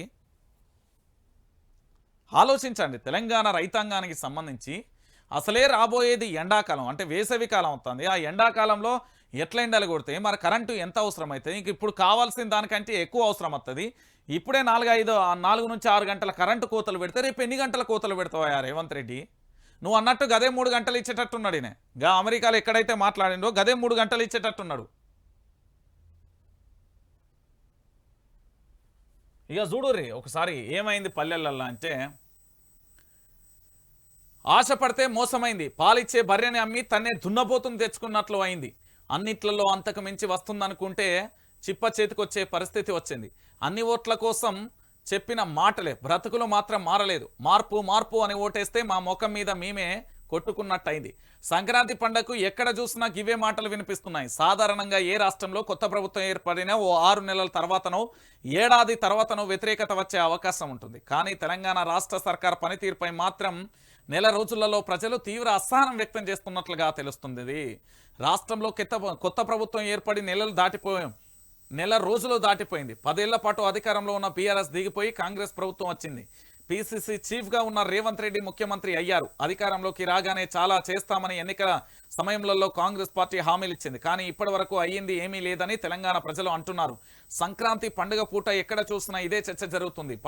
పట్టణాల నుంచి సొంతూళ్లకు వెళ్తున్న వారు, ఊళ్ళల్లో పండుగ పూట ఒక దగ్గర కలిసిన వాళ్ళు ఎక్కడ చూసినా కూడా ఇదే చర్చ. మీకు రైతు బంధు వచ్చిందా, మీకు పింఛన్ వస్తుందా అనే ప్రశ్నలే వినిపిస్తున్నాయి. మరీ ముఖ్యంగా రైతులు పింఛన్లు అందుకునేవారు మాత్రం తీవ్ర ఆగ్రహంతో ఉన్నట్లుగా కనిపించింది. గతంలో సరిగ్గా పంట సాగు చేసుకునే సమయంలో రైతు బంధు డబ్బులు పడేవి, కానీ ఇప్పుడు పంట కలుపు తీసే సమయం వచ్చినా కూడా రాకపోవడంతో మండిపడుతున్నారు. ఇక పింఛన్దారులైతే అదే పరిస్థితి. నెల దాటిన తర్వాత పింఛన్ రాలేదంటున్నారు. పండగకు వచ్చిన మనవడికో మనవరాలికో 10 రూపాయలు ఇద్దామంటే లేకుండా చేసిండ్రని సర్కారు మీద ఆగ్రహం కూడా వ్యక్తం చేస్తున్న పరిస్థితి కనబడుతుంది. అర్థమైందా రేవంత్ రెడ్డి? నేను మాట్లాడలేదు. నేను మాట్లాడితే నన్నేమో ఏంది అంటే పూర్తి స్థాయిలో రంజిత్ మొత్తం అమ్ముడు వేయిండు పూర్తి స్థాయిలో అని రకరకాల ఆరోపణలు చేస్తాడు. ఇక్కడ బీఆర్ఎస్ ప్రభుత్వం నుంచి కాంగ్రెస్ ప్రభుత్వం అధికారంలోకి వచ్చింది. రంజిత్ అప్పుడు బీఆర్ఎస్ ప్రశ్నించిండు, ఇప్పుడు కాంగ్రెస్ను ప్రశ్నిస్తుంది. తన స్టాండ్ మీద తనే ఉన్నాడు. కానీ ఇక్కడ ప్రభుత్వానికి సంబంధించి మారింది. తన లోపాలను ఎత్తి చూపుతుండు అని ఆరోగ్యకరమైన విమర్శను వీళ్ళు తీసుకోలేకపోతున్నారు. ఎందుకంటే వాళ్ళకు షార్ట్ టెంపర్ ఎక్కువ అన్నట్టు. ఒకసారి ఆలోచించాలి మీరు పూర్తి స్థాయిలో. ఎందుకు నేను ఈ మాట చెప్తున్నానంటే, ఇగో అక్షరాల పత్రికలో వచ్చిన మాటలండి ఇవన్నీ. చూడండి, మీరే చూడండి. ఒక రాష్ట్ర ప్రభుత్వం పూర్తి స్థాయిలో అధికారంలోకి వచ్చి పట్టుమని ఎన్ని రోజులు కాలే, పట్టుమని 30 రోజులే అయిపోయింది. అప్పుడే ఆగ్రహం వచ్చింది. ఎందుకు అంటే విపక్షంలో ఉన్నప్పుడు ఇచ్చే వాగ్దానాలు చాలా కీలకం. ప్రజల్ని మోసం చేసే అందుకుండదు. ఏదైనా ఒక హామీ ఇస్తే ప్రజలకు పూర్తి స్థాయిలో అమలు చేస్తామా లేదా 1కి 10 సార్లు సమీక్షించుకోవాలి. డిసెంబర్ 9వ తారీఖు గిట్ల పోయి గట్ల తెచ్చుకోరు అన్నారు. ఇజ్జత్ పోయిందా? పోయింది. దాని తర్వాత 15,000 ఇస్తాం, పరువు పోయింది. పింఛన్ ఇస్తామంటే ఉన్నది లేని అంత మూట కట్టుకొని పరువు అంతా వాయే. ఈరోజు దావస్కు పోయి పూర్తి స్థాయిలో దేవుని మొత్తం ఆయన భద్రాద్రికి అయోధ్యకు తేడా తెలియదు. అయోధ్య రాజకీయాలంటే అంచివి అక్కడ మొత్తం ఇంకా ఉన్న పరువు అంతా తీతివి. ఆడిపోయి నీకు అచ్చిరాని ఆ ఇంగ్లీష్ హిందీతోని సతమతం అవుతున్నావు. అంత బాధ ఎందుకు? సపరేట్ ఇయ్యకుంటే అయిపోతాయి. ఈ బిల్డప్ బాబాయ్ కథలు ఎందుకు అంటున్నారు తెలంగాణ ప్రజలు. తెలంగాణ ప్రజలందరూ తెచ్చుకోకపోతే ఏం చేస్తారు? ముద్దు పెట్టుకుంటారా? నువ్వు 4 గంటల నుంచి 6 గంటల కరెంటు కోతలు పెడితే ఏం చేయాలి? ఏం చేయాలి తెలంగాణ ప్రజలారా? సార్ మీరే ఆలోచించండి. ఈరోజు రేవంత్ రెడ్డి మీద వ్యతిరేకత అంటే ఒక పూట వస్తలేదు. ఇక్కడ రైతు బంధు, పెన్షన్ కానీ, మళ్ళీ కరెంటు కోతల మీద కానీ, యువతలో కానీ అందరి దగ్గర నుంచి వస్తుంది. ఎందుకంటే మెగా డిఎస్సి వచ్చిన 30 రోజులలో 30 రోజులు పోయి 40 రోజులు అవుతుంది కదా. ఏడైపోయింది నీది? 40 రోజులు అవుతుంది. ఏమైందని తెలంగాణ సమాజం అడుగుతున్నది. నేను మరి చెప్పవయ్యా, తెలంగాణ ప్రజలందరికీ చెప్పు. ఇక గిదైతే గింత దారుణం. ఇక దీని మీద చర్యలు లేవు, పాలేదు. పాపం మా తెలంగాణ రాష్ట్రాన్ని తెచ్చిన దేవుడు, మా తెలంగాణ రాష్ట్రానికి దైవంలో భావించే జయశంకర్ సార్ విగ్రహాన్ని ధ్వంసం చేస్తూ ఉంటే ఇక మత్తులో తాగుతూ విగ్రహాన్ని పగలగొచ్చిన దృశ్యాలు నెట్టింట వైరల్. తీవ్రంగా ఖండించిన కేసీఆర్ చర్యలు తీసుకోవాలంటూ డిమాండ్. ఇప్పటి వరకు చర్యలు లేకపోతే తెలంగాణ జాతిపిత ఆయన ప్రొఫెసర్ జయశంకర్, ఆయన తన జీవితాన్ని త్యాగం చేసిండు. ఈ రాష్ట్రం కోసం తన జీవితాన్ని త్యాగం చేసిండు. చేయరి, మీరు కూడా చేయరి. మీ దగ్గర ఉన్న ఆస్తులన్నీ తెలంగాణ ప్రజలకు అందరి వంచురి. నిడారంభంగా ఎలాంటి ఆర్పాటలు అవ్వకుండా తెలంగాణ ప్రజలకు సేవ చేయరి. గన్మెన్లు కూడా లేకుండా చేయరి. మీరు నమ్ముతానినప్పుడు ఒక వ్యక్తి పూర్తి స్థాయిలో ఒక రాష్ట్ర సాధన కోసం ప్రొఫెసర్ జయశంకర్ గారు ఈ రాష్ట్రం కోసం రావడానికి ప్రధానమైన మొదటి అడుగు తానే అని చెప్పొచ్చు. ఎంతో పోరాటం చేసిన వ్యక్తి తన జీవితాన్ని పూర్తి స్థాయి తృణప్రాయంగా వదిలేసిండు తెలంగాణ రాష్ట్రం కోసం. అలాంటి గొప్ప వ్యక్తికి సంబంధించి తన విగ్రహాన్ని ధ్వంసం చేస్తా అంటే కూడా చర్యలు తీసుకోకపోతే ఇక ఎప్పుడు చర్యలు తీసుకుంటారు? దొంగలు పడ్డాక 6 నెలలు కుక్కలు మోరినట్టు ఉంటుంది ఇలా కథ. జయశంకర్ సార్ విగ్రహం ధ్వంసం చేస్తారు. ఇక చూడు, ఇందిరమ్మ రాజ్యంలో ఇంకా చాలా అవుతాయి. మీరు మొన్నటి వరకు అక్కడెక్కడ ఖమ్మం జిల్లాకు సంబంధించి 10 లక్షల ఆస్తి నష్టం కానీ, గిన్నె హైదరాబాద్ శివార్లలో బుల్డోజర్తోని, ఆ తర్వాత అదేంది కొల్లాపూర్కు సంబంధించి మాజీ సైనికుడు కాదని, మరోవైపు అటు తుంగతుర్తి కానీ, ఆ పక్కన ఇంకొక నియోజకవర్గానికి అక్కడ కానీ జరిగిన జాడులు కానీ ఈరోజు ఆఖరికి మన తెలంగాణ జాతిపిత మన తెలంగాణ రాష్ట్రం కోసం తన ప్రాణాన్ని కూడా అవసరం తృణప్రాయంగా వదిలివేసిన మహా గొప్ప దార్శనికత కలిగిన గొప్ప వ్యక్తి ఈరోజు మన మధ్యలో లేకపోయినా కూడా తన విగ్రహం పట్ల ఇంతగానం ఇట్లా పగలగొడతా ఉంటే పూర్తి స్థాయిలో కూడా కనీసం చర్యలు తీసుకోపోతుంది. ఆలోచించాలి మీరే. గిదా ఇక దాంతో పాటుగా ఇగో ఇగో ఇగో ఇదే ఇక చూడరి, ఇగో గిదే చర్చ జరిగింది నా వీళ్ళిద్దరి మధ్య. ఎక్కడికైనా అప్పు కోసం వెళ్ళినప్పుడు జాగ్రత్తగా మాట్లాడాలి. కుటుంబ సభ్యుల మీద నిందలు వేయకూడదు. అలా నిందలు వేస్తే అప్పు ఇచ్చేవాడు ఆలోచనతో పడతాడు. ఇంట్లో వాళ్ళతోనే సఖ్యతగా లేనోడు రేపటి రోజున నా అప్పులు ఎలా తీరుస్తాడనే ప్రశ్న తలెత్తుతుంది.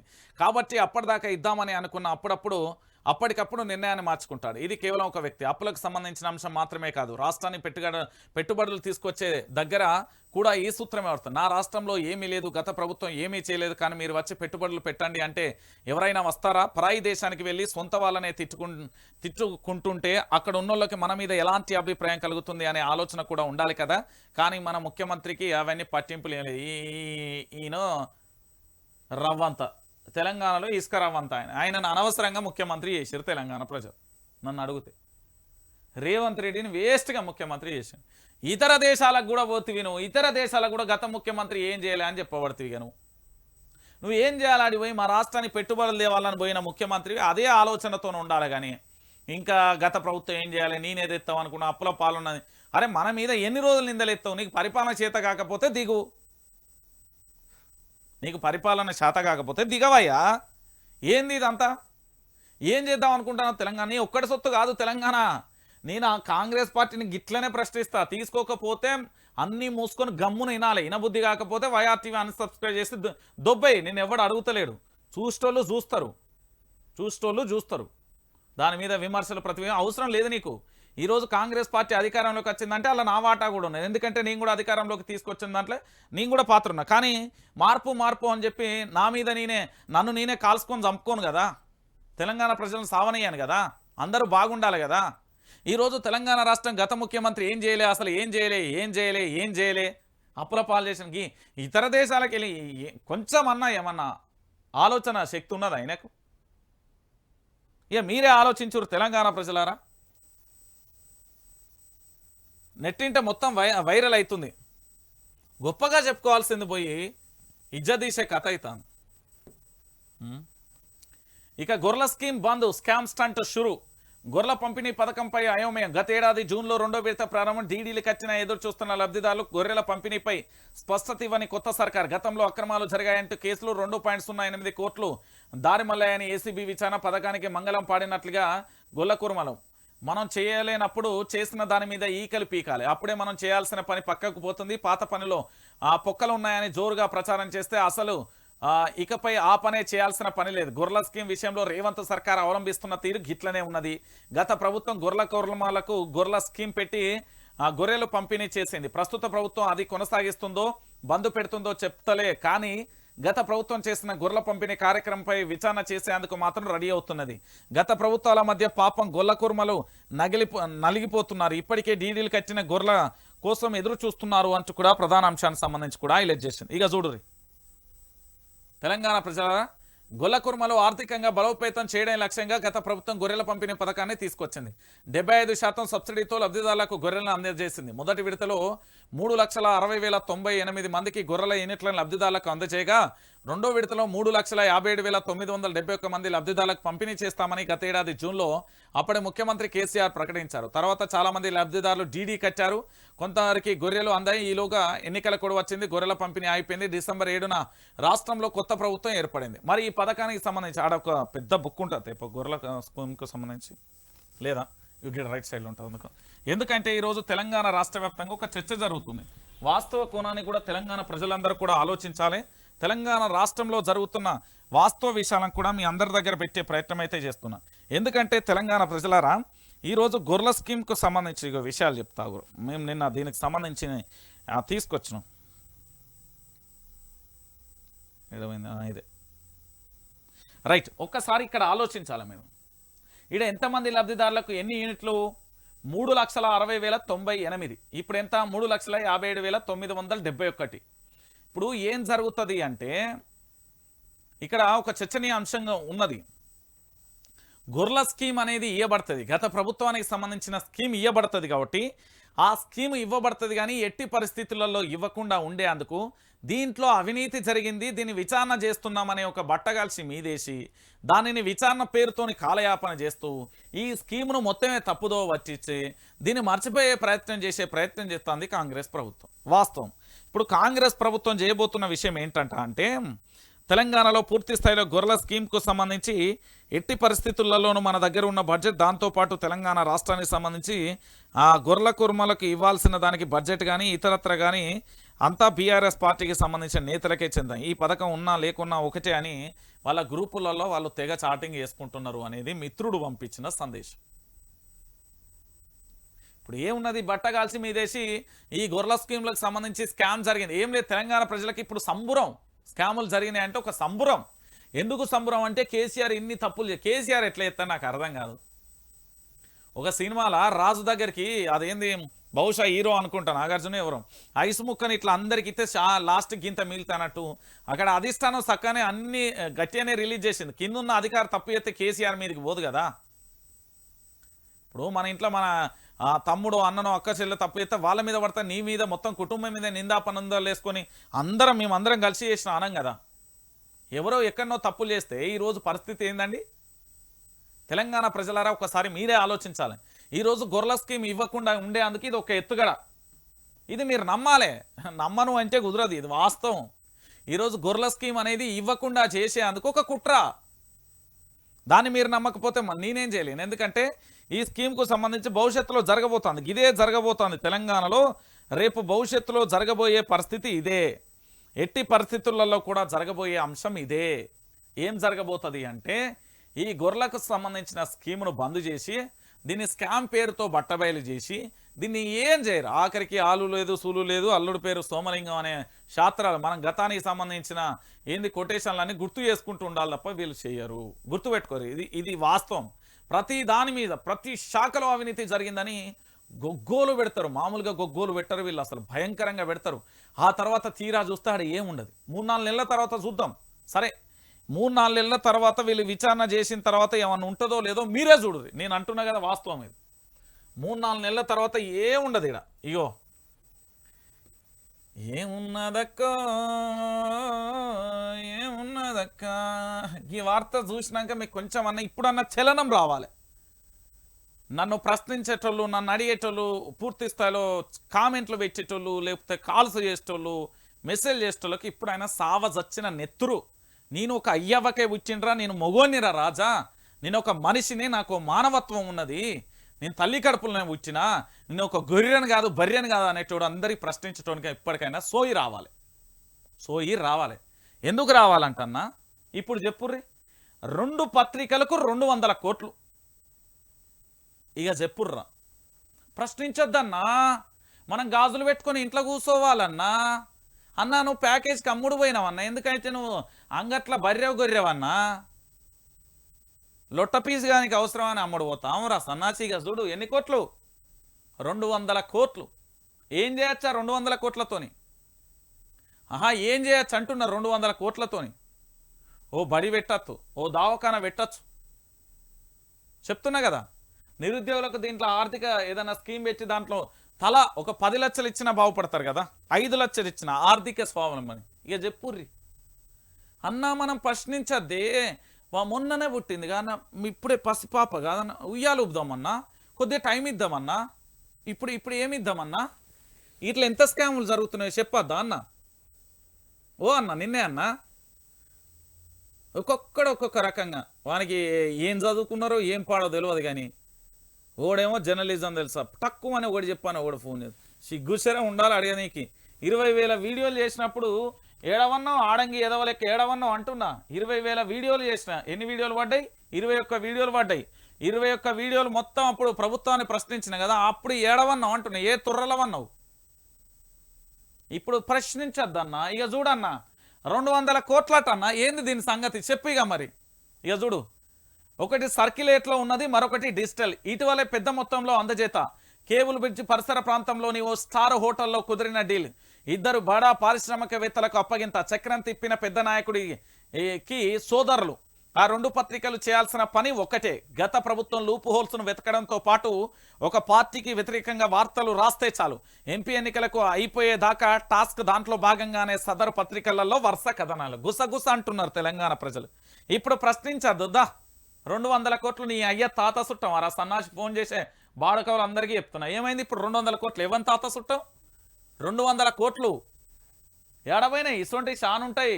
మీరు డెమోలో వింటున్నారు, ఇంకా చాలా ఉన్నది. బయటికి తీసుకొచ్చే ప్రయత్నం చేస్తానా చూడుర్రి మీరు. రాష్ట్రంలో 2 మీడియా సంస్థలకు బంపర్ ఆఫర్ తగిలింది. వెతకబోయి తీగ కాలికి తగిలినట్లుగా కాసులు కురిపించే బేరం కుదిరింది. వీటిలో ఒకటి సర్క్యులేషన్ ఉన్న పేపర్, మరొకటి డిజిటల్ పేపర్. ఆ బేరం ₹1 కోటి, 2 కోట్లు కాదు, తలా 100 కోట్లు. అంటే 2 పేపర్లు కలిపి 200 కోట్లు. నేనేం చెప్పినా మొన్న ఒక రోజు ఏమని చెప్పినా అంటే, ప్రతి ఒక్కడు వ్యాపారంగా చూస్తున్నాడు ఈరోజు. విద్య కానీ ఇతరత్ర అన్నీ కానీ ఇది కూడా గట్లనే జరుగుతుంది. ఈరోజు మీడియా కూడా గట్లనే అయిపోయింది అనే ఒక కోణంలో చెప్పుకుంటూ వచ్చిన. ఈరోజు ఇప్పుడు చెప్పుర్రు ఇక మరి 100 కోట్లు అట. 100 కోట్లు 100 కోట్లు 200 కోట్లు ఎవల సంపద? రాష్ట్ర ప్రభుత్వంలో పనిచేసే మంత్రుల వాళ్ళ తాత ముత్తాతల సంపదన, లేకపోతే ముఖ్యమంత్రి సంపదన, లేకపోతే అధికారుల సంపదన? ఎవల సంపద ఇది? తెలంగాణ ప్రజల సంపద, మన సంపద. అందుకే ప్రశ్నిస్తున్నా. మీరు చాలా కూల్గా ఆరోగ్యంగా తీసుకోరు నా విమర్శలు. ఆలోచించురు. అరే రంజితన్నకి ఇట్లా అన్నాడు, ఏంది దాంట్లో ఏదో ఉన్నది అని ఆలోచించురు. అప్పుడు మీకే అర్థమవుతుంది. అనవసరంగా మీరు ఏదో బట్టలు చింపుకుంటే వేస్ట్. నేను చెప్తున్నా అనవసరం. చాలామంది ఏంది బయట పుకాట చెప్తున్నారు, జర్నలిస్ట్ అంజకు బెదిరింపు కాల్స్ అది చేస్తాను. ఎవడు ఏం బీకలేడు, అసలు రానే రావు. వచ్చినా కూడా అది రావు, మ్యాక్సిమం రావు. నిజమైన కాంగ్రెస్ కార్యకర్త లేకపోతే నిజంగా తెలంగాణ బిడ్డ ఉంటే నాకు ఫోన్ అయ్యాడు. ఆంధ్ర పెత్తందారి వ్యవస్థలలో వాళ్ళ బూట్లు నాకేటోడు, లేకపోతే వాళ్ళ ఏంటంటే కాలు మొక్కేటోళ్ళు బానిసలు అయితే చేస్తారు. తెలంగాణ బిడ్డలు చేయరు. నాకు నేను చెప్తున్నా కదా, ఎందుకంటే వాళ్ళకి తెలుసు ప్రశ్న అనేది ప్రశ్నిస్తాడు ఆయన. గతంలో ప్రశ్నించింది, ఇప్పుడు ప్రశ్నిస్తాడు. ఆయన పని ఆయన చేసుకుంటాడు. నా పని నేను చేసుకుంటా అనుకోకుండా ఆంధ్ర సంకల్ నాకేటోడు బ్యాగులు ఏమైనా తీసుకుంటాడు ఉంటే అమ్ముడు పోయేటోడు ఉంటే ఆ సన్నాసులు చేస్తారు. ఇప్పుడు చూడుర్రి 200 కోట్లు ఎవల సంపద అని తెద్దాం చెప్పు. ఇప్పుడు 200 కోట్లు ఏడవైనాయి. ఇప్పుడు ఏ నుండి తీసుకొచ్చి వీళ్ళు చెప్పుర్రి.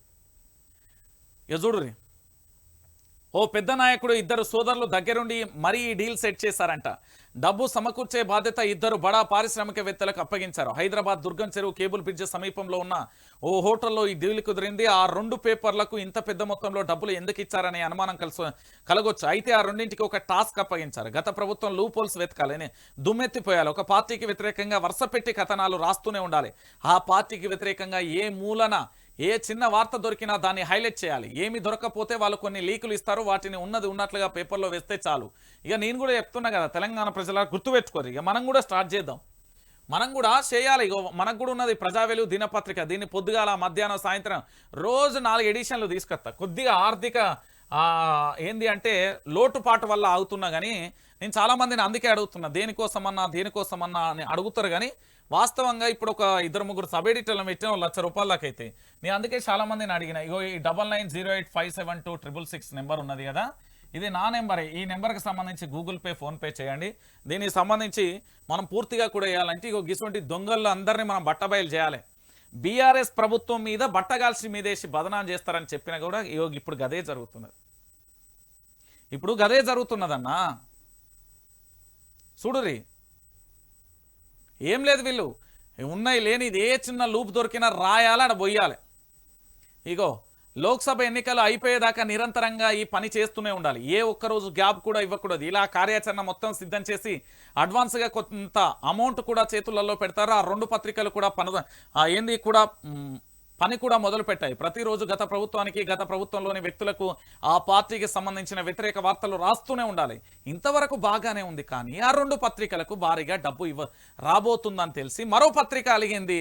తాము కూడా దుమ్మెత్తు పోస్తూనే ఉన్నామని, వాస్తవం చెప్పాలంటూ దుమ్మెత్తి పోయడంలో తమను మించిన వాళ్ళు లేరని చెప్పుకుంది. ఎవరి మీద పోయాలంటే వాళ్ళ మీదే, వాళ్ళ టన్నుల కొద్ది దుమ్ము కొనుక్కొచ్చి మరీ పోయడంలో తాము ఎక్స్పర్ట్ అని, అలాంటి మమ్మల్ని ఆ మీటింగ్కి ఎందుకు పిలవలేదు, తమకు డబ్బులు ఎందుకు ఇవ్వరని గట్టిగా అడిగే ప్రయత్నం చేసింది. ప్రస్తుతానికి కౌంటర్ క్లోజ్ అయింది అని చెప్పడంలో సదరు పత్రిక పెద్దలు బుంగమూతి పెట్టుకున్నారు అంటూ కూడా చెప్పిన పరిస్థితి కనబడ్డది. 3 పత్రికలు 2 పత్రికలకు మీటింగ్ జరిగిందంట. ఇగో ఇలా ఆల్రెడీ కామెంట్లు పెడితేనే ఉన్నారు. చెప్తున్నా కదా.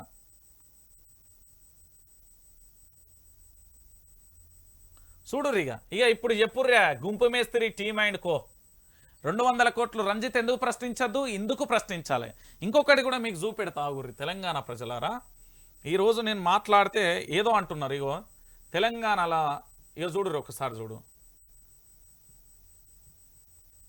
ఇక చూడుర్రి, ఇగో ఇట్లా మన వార్తలు బస్సులలో పోతా ఉంటే మన వార్తలు ఏంటంటే ఎంత సంబరం అనిపిస్తుంది. Telangana YR TV news channel ఎక్కడి దాకా వెళ్ళింది.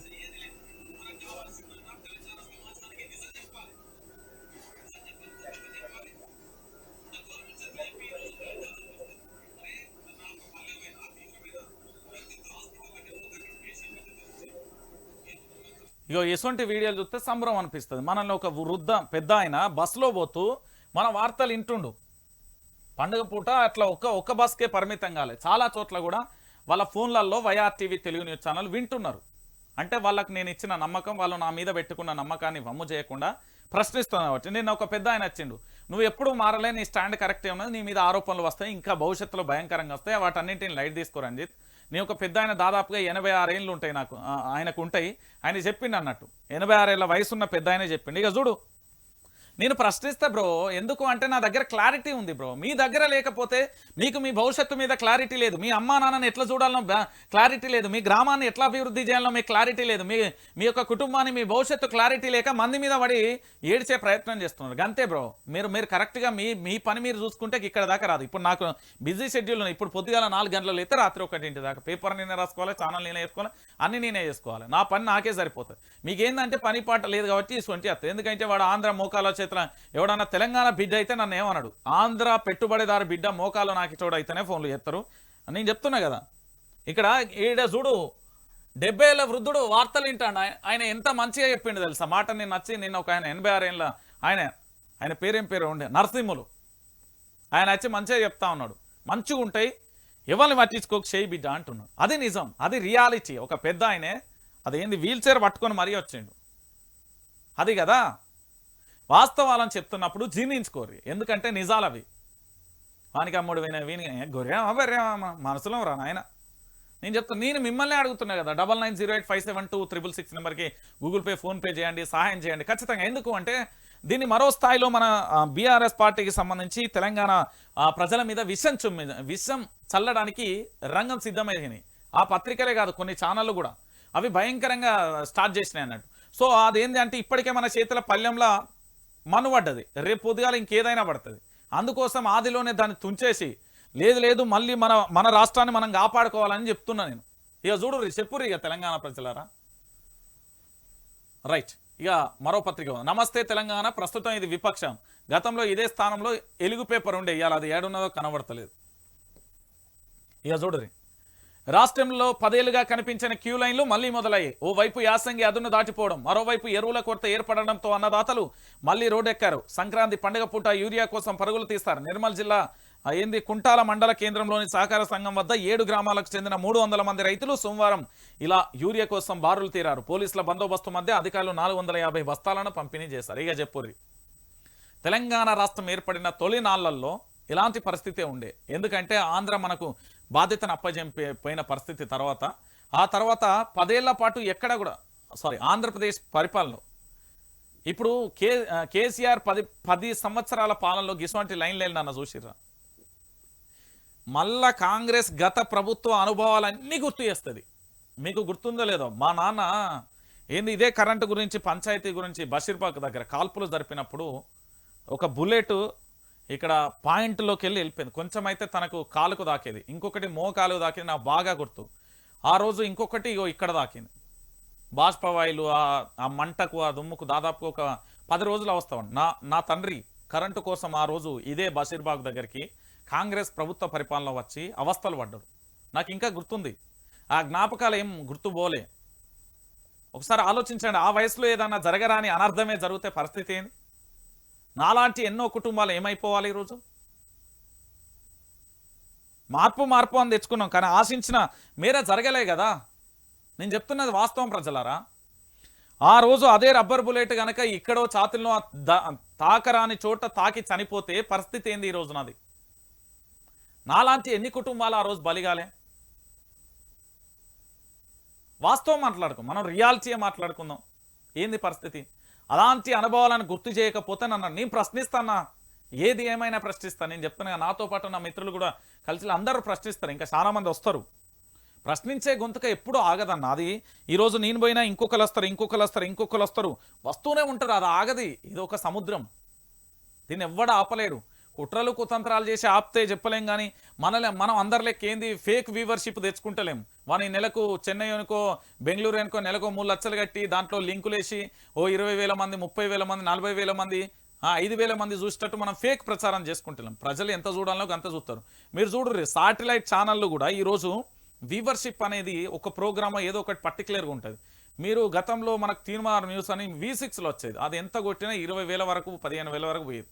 దాని మీద కానీ అందరి లెక్క మనం చేయాలి. సబ్జెక్ట్ ఉన్న రోజు ఖచ్చితంగా లైవ్లు పోతాయి, తర్వాత అలాంటి ఫేక్ పని మనం చేయం కదా, వాస్తవాలను చెప్తాం. గుర్తుపెట్టుకోరు. ఇక చూడుర్రి గత అనుభవాలను కాంగ్రెస్ ప్రభుత్వం అందరికీ గుర్తు చేస్తుంది. మన భవిష్యత్తు ఏంది, మన బ్రతుకులు ఏంది అనేది అందరికీ చెప్తుంది. తర్వాత మనం కన్నీళ్లు పెట్టుకుంటామా, బాధలు పడతామా, ఏం జరుగుతుంది అనేది మనం కూడా చూస్తాం. మనం ఎంత బాధపడాల్సి వస్తుంది అంటే నేను చెప్తున్నా, తర్వాత ఇక దాని వర్ణాతీతం. అందుకే పార్లమెంట్ ఎన్నికలలో తెలంగాణ గలం, తెలంగాణ దళం, తెలంగాణ బలం ఖచ్చితంగా వినబడాలి. తెలంగాణ గలం దళం బలం వినబడాలి. లేకపోతే ఇలాంటి పరిస్థితులు మళ్ళీ గుర్తొస్తాయి. ఇంతకంటే దారుణమైన పరిస్థితులు వస్తాయి. మళ్ళీ చెప్పులు లైన్లో పెట్టి ఒకళ్ళు పల్లపుల్లు వేసుకొని ఒకళ్ళు ఛాయదాయి, ఒకళ్ళు షుగరు, ఒకళ్ళు పేషెంట్లు, లేకపోతే పంట ఎండిపోతా ఉంటుంది, ఇంకొకడ నీళ్ళు కట్టాలి, ఆడ కరెంటు చక్కగా ఉండదు, ఈడ యూరియా బత్తాలు దొరికాయి. రేపు రైతుల పరిస్థితి ఏందన్నా? ఓ వ్యూహం లేనోడు, మంత్రిగా చేయనోడు అందరిని తీసుకొచ్చి ఈరోజు ఆడ గాల పెడితీరి. 7,000 కోట్లు రైతులకు వేయాల్సిన రైతు బంధు కోసం పైసలు పెట్టిండు. ఏడవైనాయని ఏ ఒక్కడన్నా అడుగుతున్నాడా? అడిగితే నువ్వు ఎందుకు అడుగుతావు? 30 రోజులే పసిగుడ్డ. ఏమన్నా నువ్వు గన్నావా? నాకు అర్థం కాదు. నన్ను అడిగేటో నువ్వేమన్నా గన్నావా? పసిగుడ్డ. మనుషులకు ప్రభుత్వానికి పోలిక పోలుస్తారు ఏంద్ర నాయన. అది ప్రభుత్వం. ఆడ ఎవ్వడన్నా పనిచేయాలి. ఓ కలెక్టరో ఒక ఎంఆర్ఓనో లేకపోతే కార్యదర్శి మీ ఊళ్ళోకి వచ్చినప్పుడు ఏంది 4 రోజుల పాటు అందుబాటులో లేకపోతే ఎంత చిర్రెత్తిపోతుంది గ్రామాలలో ఉన్న వాళ్ళకు. చక్కగా పని చేయకపోతే ఎంత కోపం వస్తుంది. మరి ఇది కూడా గదే కదా. రేపు మన బతుకులు ఆగమైపోతాయి. మీరు చూడుర్రి, అప్పుడు వాడుకోవాల్సి వస్తుంది తప్పు చేసినామని. నిరుద్యోగులు ఈరోజు వాళ్ళు సహనంగా ఉన్నారు. మహా అంటే నేను చెప్తున్నా కదా, ఇంకొక 10 రోజులు ఉంటారు కావచ్చు. తర్వాత వాళ్ళు యుద్ధం మొదలు పెడతారు. నాకు ఇప్పటికే ఫోన్లు చేస్తారు, అన్నా మేము ధర్నా చేయాలనుకుంటున్నాం అన్నా అంటే, ఇక మళ్ళీ మీ ఇష్టం తమ్ముడు అన్న. ఎందుకంటే మళ్ళీ వాళ్ళు వెనక ఎవరో ఉన్నారు నడిపిస్తా, ఇవంతా మనకద్దు. ఎవరి నిర్ణయం వాళ్ళదే. తెలంగాణ ఇక్కడ స్వేచ్ఛగా బతకాలి. ఇగో పంటకరు యాసంగి ఎండుడే. రాష్ట్రంలో వేగంగా తగ్గుతున్న భూగర్భ జలాలు. నిరుడితో పోలిస్తే 1.47% తగ్గుదల. త్వరలో మరింత లోతుకు. క్రమం తప్పకుండా చెరువులు నింపేసిన కేసీఆర్ సర్కార్. ఈ ఏడాది ఇప్పటికీ చర్యలు చేపట్టని కాంగ్రెస్ ప్రభుత్వం. బోర్ల కింద సాగు కష్టమే. ఇగో పెద్దపల్లి జిల్లా బొజ్జన్నపేటలో చెక్ డ్యాం పేల్చేసేందుకు కొందరు విఫలయత్నం చేశారు. సోమవారం రాత్రి చెక్ డ్యాం కంప్రెషన్తో రంధ్రాలు చేస్తుండగా స్థానికులు గమనించడంతో వారు పరారయ్యారు. కాళేశ్వరం మరమ్మతుల పేర ప్రభుత్వం నీటిని తోడేయడం, భూగర్భ జలాలు అడగంటడంతో యాసంగి పంటలకు నీటి చెక్ డ్యాం నుంచి మళ్లించేందుకు దిగువ ప్రాంతాల రైతులు ఈ చర్యలకు పాల్పడినట్లుగా భావిస్తున్నారు. ఇప్పుడు కేసీఆర్ అనే వ్యక్తి ఏం చేసిండు అనేది చాలా మంది క్వశ్చన్ మార్క్ కదా. నేను చెప్తాను. ఇప్పుడు చెక్ డ్యామ్లు కట్టడం కానీ, మీరు గతానికి పోదాం ఒకసారి. కాకతీయుల సామ్రాజ్యం, నాది వరంగల్ జిల్లా కాబట్టి ఓరుగల్లు సామ్రాజ్యానికి సంబంధించిన కాకతీయులు పరిపాలించిన గడ్డ కాబట్టి గొలుసు కట్టు చెరువులు అనేది ఒకటి ఉండే. ఎందుకు గచ్చిళ్ళు? అందులో భూగర్భ జలాలకు సంబంధించి నీటి నిల్వల కోసం గచ్చిళ్ళు. చెక్ డ్యాంలతోని ఆ చుట్టుముట్టు ఉండే బావులల్లో వ్యవసాయం, నేను రైతు బిడ్డను కాబట్టి నాకు తెలుసు కాబట్టి చెప్తున్నా. చుట్టుముట్టు ఉండే కాడ భూగర్భ జలాల నిల్వలు ఉంటాయి కాబట్టి, ఇప్పుడు కాళేశ్వరం ప్రాజెక్టు కడితే ఆ చుట్టుపక్కల ఎక్కడ ఉన్నాయా నిల్వలు? బావులల్లో, బోర్లల్లో. వాస్తవం కాదా ఇది? ఈరోజు అన్ని తోడేస్తున్నారు కదా, ఏం చేయాలి మరిగా? నీళ్లు రాబోయేది ఎండాకాలం, పరిస్థితి ఎంత దారుణంగా ఉంటుంది. ఇక చూడుర్రి, యాసంగి ఎండుతుంది ఎట్లా? 6 గంటల కరెంట్ ఇచ్చేసి నువ్వు యూరియా బత్తాల కాడ ప్రజల్ని నిలబడితే ఏంది తెలంగాణ బ్రతుకులు? మీరే ఆలోచించండి తెలంగాణ ప్రజలారా. ఈరోజు చూడుర్రి, మీరే చూడుర్రి. తగ్గిన పేదరికం 83%. 8 ఏళ్లలో తెలంగాణలో తగ్గిన పేదల సంఖ్య కేసీఆర్ పాలనలో జీఎస్టీపీ వృద్ధి ఫలితం అతి తక్కువ పేదలున్న రాష్ట్రంలో టాప్ 3. దేశంలో అత్యధికంగా పేదలున్న రాష్ట్రం బీహార్. వెల్లడించిన నీతి ఆయోగ్ తాజా నివేదిక. రాష్ట్ర విజయంపై గర్వంగా ఉంది అంటూ కూడా ప్రధాన అంశానికి సంబంధించి కూడా హైలైట్ చేసిన పరిస్థితి. అతి తక్కువ పేదలున్న రాష్ట్రంలో మనది 3వ స్థానంలో ఉన్నట్టు. ఇది కేసీఆర్ పరిపాలన. ఇక చూడుర్రి, ఇప్పుడన్నా ఆలోచించుర్రి. ఇక స్టార్టప్ ర్యాంకింగ్లో తెలంగాణ చూసిర్రా. కేసీఆర్ తెలంగాణ పాలనకు మరొక రకంగా మణిహారం. ఐటీ అంటే వాస్తవానికి తెలంగాణ ప్రజలను ఎవరిని అడిగినా చెప్తారు, ఆంధ్రప్రదేశ్ ప్రజలను అడిగినా చెప్తారు, ఎవరిని అడిగినా చెప్తారు కేసీఆర్ అంతే. ఇక అదే ఒక బ్రాండ్. నేను చెప్తున్నా కదా. ఇగో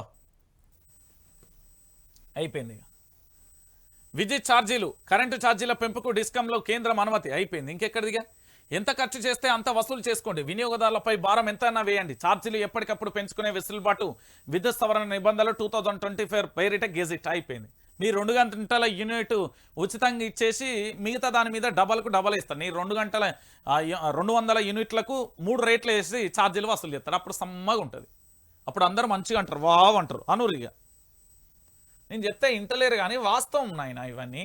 విద్యుత్ వినియోగదారులపై ఛార్జీల భారం వేసేందుకు వీలుగా కేంద్రం విద్యుత్ మంత్రిత్వ శాఖ తాజాగా నిర్ణయం తీసుకుంది. ఇందుకు అనుగుణంగా విద్యుత్ సవరణ నిబంధనలు 2024 పేరుతో గెజెట్ ప్రచురించింది. దాని ప్రకారం ఇకపై డిస్కంల విద్యుత్ పంపిణీ చేసేందుకు ఎంత వ్యయమవుతుందో ఆ మొత్తం, ఇప్పుడు ఎంత ఖర్చు అవుతుందో ఆ మొత్తాన్ని మళ్ళీ గుంజుకోవచ్చు అన్నట్టు. ఇప్పుడు మనం ఎంత వాడినో దాన్ని మొత్తాన్ని గుంజుకోవచ్చు. అదే అంతే. ఇక తెలంగాణ భాషలు చెప్పాలంటే నీ ఇంట్లో ఎంత కరెంట్ వాడినో దాన్ని అంతా గుంజుకోవడం.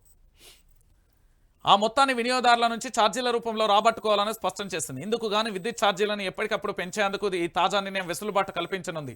ఈ నెల 10న ఎలక్ట్రిసిటీ రూల్స్ 2024 పేరిట చేసిన గెజిట్ అన్ని రాష్ట్రాలకు పంపించింది. అయిపోయి ఇంకెక్కడిదిగా.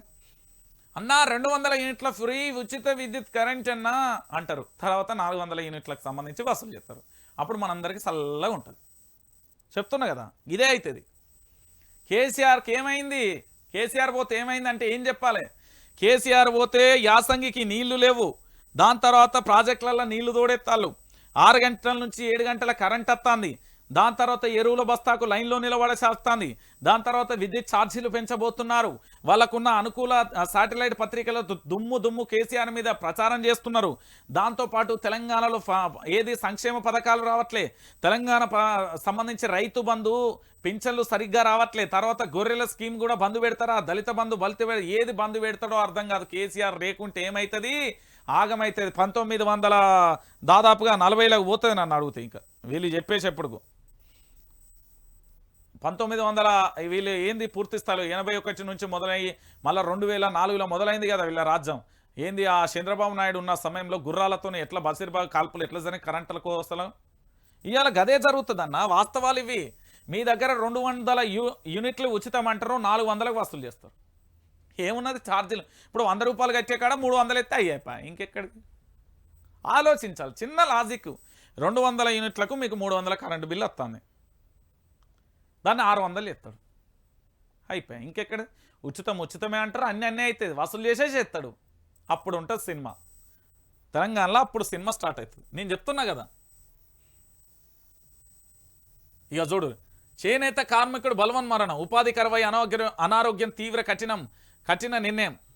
సిరిసిల్లలో టెక్స్టైల్ పార్కుకు ఉరేసుకున్న చంద్రహస్. డబ్బులు లేక యూపీ నుంచి రాని కుటుంబ సభ్యులు, మున్సిపాలిటీ సిబ్బందితో అంత్యక్రియలు అంటూ కూడా చెప్పిన పరిస్థితి.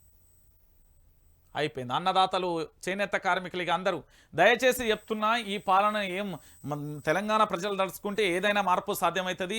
ఇది ఆత్మహత్యలద్దు. దయచేసి రానున్నాయి పార్లమెంట్ ఎన్నికలు. 17 స్థానాలు 17 గెలిపిర్రి, లొల్లి లేకుండా పోతుంది. వస్త్ర పరిశ్రమను కాపాడండి అంటూ కూడా కేటీఆర్ సూచన చేశాయి. ఇక చూడురి. ఇక ఈయన ఏతుల మనిషి తుమ్మల నాగేశ్వరరావు. నివేదిక ఇవ్వండి, చేనేత నష్టాలపై అధికారులకు మంత్రి ఆదేశం, సంఘాలకు ప్రభుత్వ ఆర్డర్లు ఇస్తామంటూ కూడా ఈయన ఇట్లా చెప్పినా ఇట్లా పుసుకున ఆయన ఆగనే ఆగడు. రైట్. ఇక గీయం అమ్మని చూడాలి. గీ అమ్మ తెలుసు కదా, దిశమ్మ. పుండకోరు ముచ్చట్లో రాస్తుంది. ఇది బీఆర్ఎస్ వాళ్ళు చూడకపోతేనే మంచిది వాళ్ళ ఆరోగ్యానికి. ఇది అనారోగ్యాన్ని షేర్ చేసే పత్రిక. చూడు, మొత్తం కేసీఆర్ గురించే రాస్తుంది. చూడు, ఇక చూడు.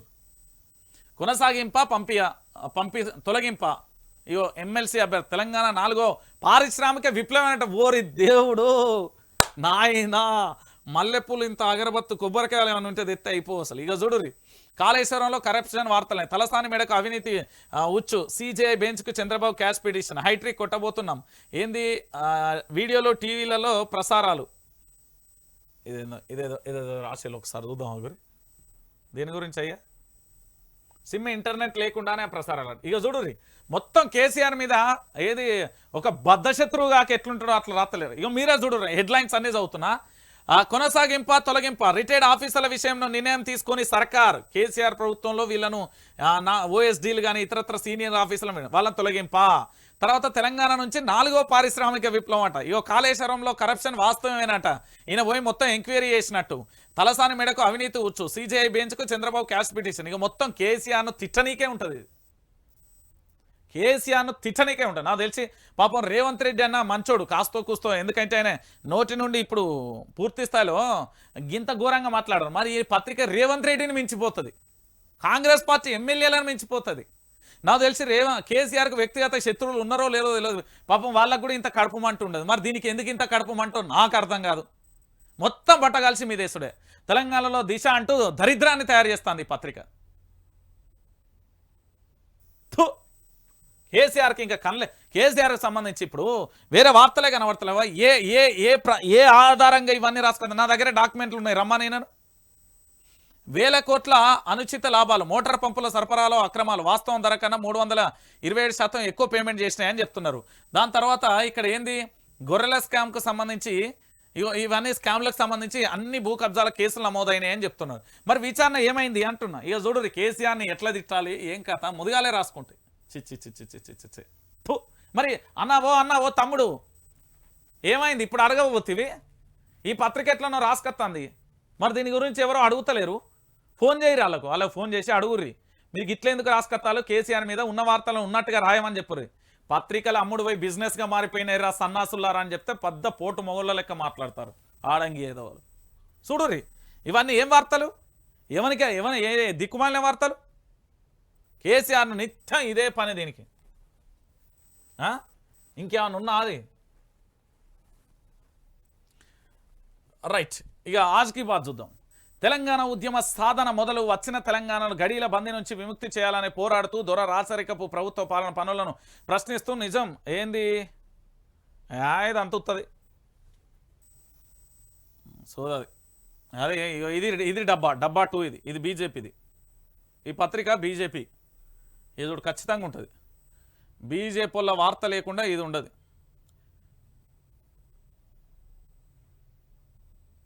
విశ్రాంత ఉద్యోగుల వివరాలు ఇవ్వండి అని చెప్పింది. రైట్. త్రిముఖ పోరు 3 ఎంపీ స్థానాలపై ప్రధాన పార్టీల నేతల గురి. పార్లమెంట్ ఎన్నికలలో పట్టు సాధించేందుకు రాష్ట్రంలోని 3 ప్రధాన పార్టీల వ్యూహాలు. ఖమ్మం నుంచి బరిలోకి సోనియా గాంధీ, మల్కాజ్గిరి నుండి పోటీలో ప్రధాని మోదీ, మెదక్ నుంచి మాజీ సీఎం కేసీఆర్ బరిలోకి.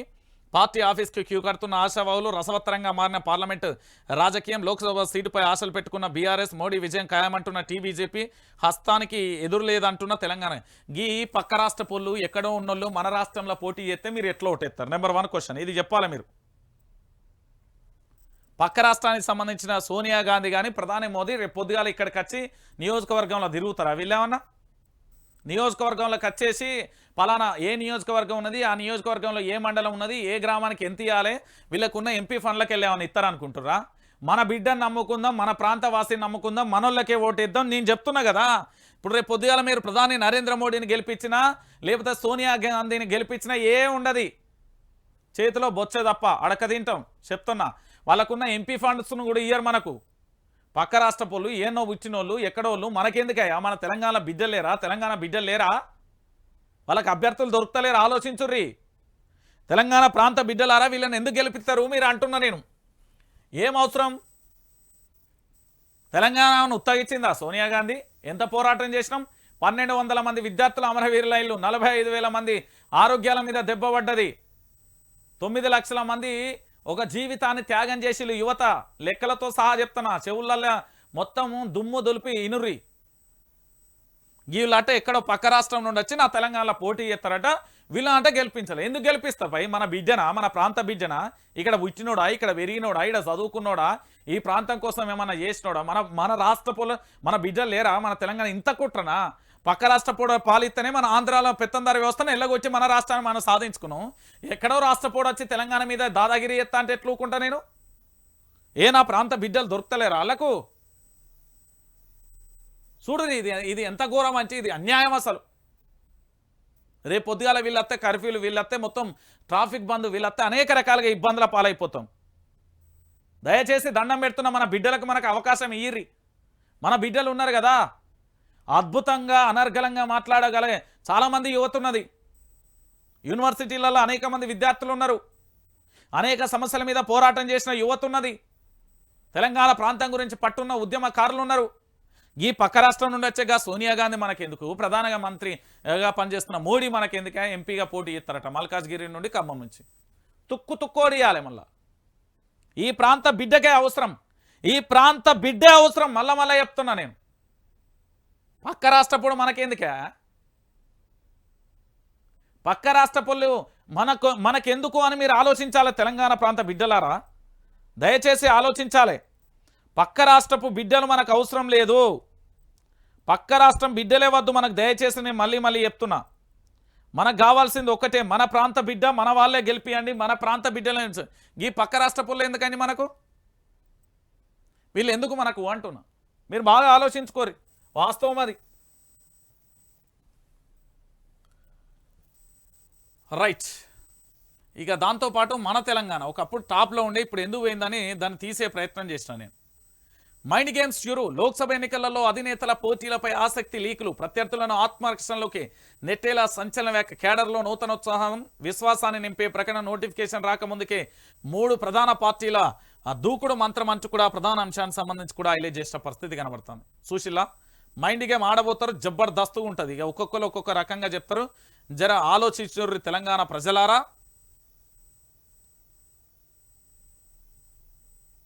ఇక దాంతోపాటుగా కవితకు ఈడీ సమాన్లు అంటూ కూడా చూడొచ్చు. లిక్కర్ కేసులో మరోసారి నోటీసులు, సుప్రీంలో కేసు పెండింగ్లో ఉన్నందున రాలేనని వివరణ అంటూ కూడా చెప్పిన పరిస్థితి. ఇక ఇన్ని రోజులు సపోర్ట్ చేయకున్నారు, ఇప్పుడు ఏదో జరిగిపోయినట్టుగా ఏదో అవుతున్నట్టుగా కవిత మీద కుట్రలు చేస్తాళ్ళు. ఇక చూడుర్రి, ఎమ్మెల్సీ కవితకు ఈడీ నోటీసులో హాజరు కాలేనంటూ సమాధానం. లిక్కర్ స్కామ్ల కేసులో ఎన్ఫోర్స్మెంట్ డైరెక్టరేట్ బీఆర్ఎస్ ఎమ్మెల్సీ కవితకు మరోసారి నోటీసులు జారీ చేసింది. మంగళవారం విచారణకు హాజరు కావాలని ఈడీ నోటీసులు ఇచ్చింది. అయితే లోక్సభ ఎన్నికల సమయం దగ్గర పడుతున్న వేళ కవితకు ఈడీ నోటీసులు ఇవ్వడం తెలంగాణ రాజకీయాలలో చర్చనీయాంశంగా మారింది. కాంగ్రెస్ వాళ్ళు బీజేపీ వాళ్ళు కలిసి ఆడుతున్న నాటకం ఇది.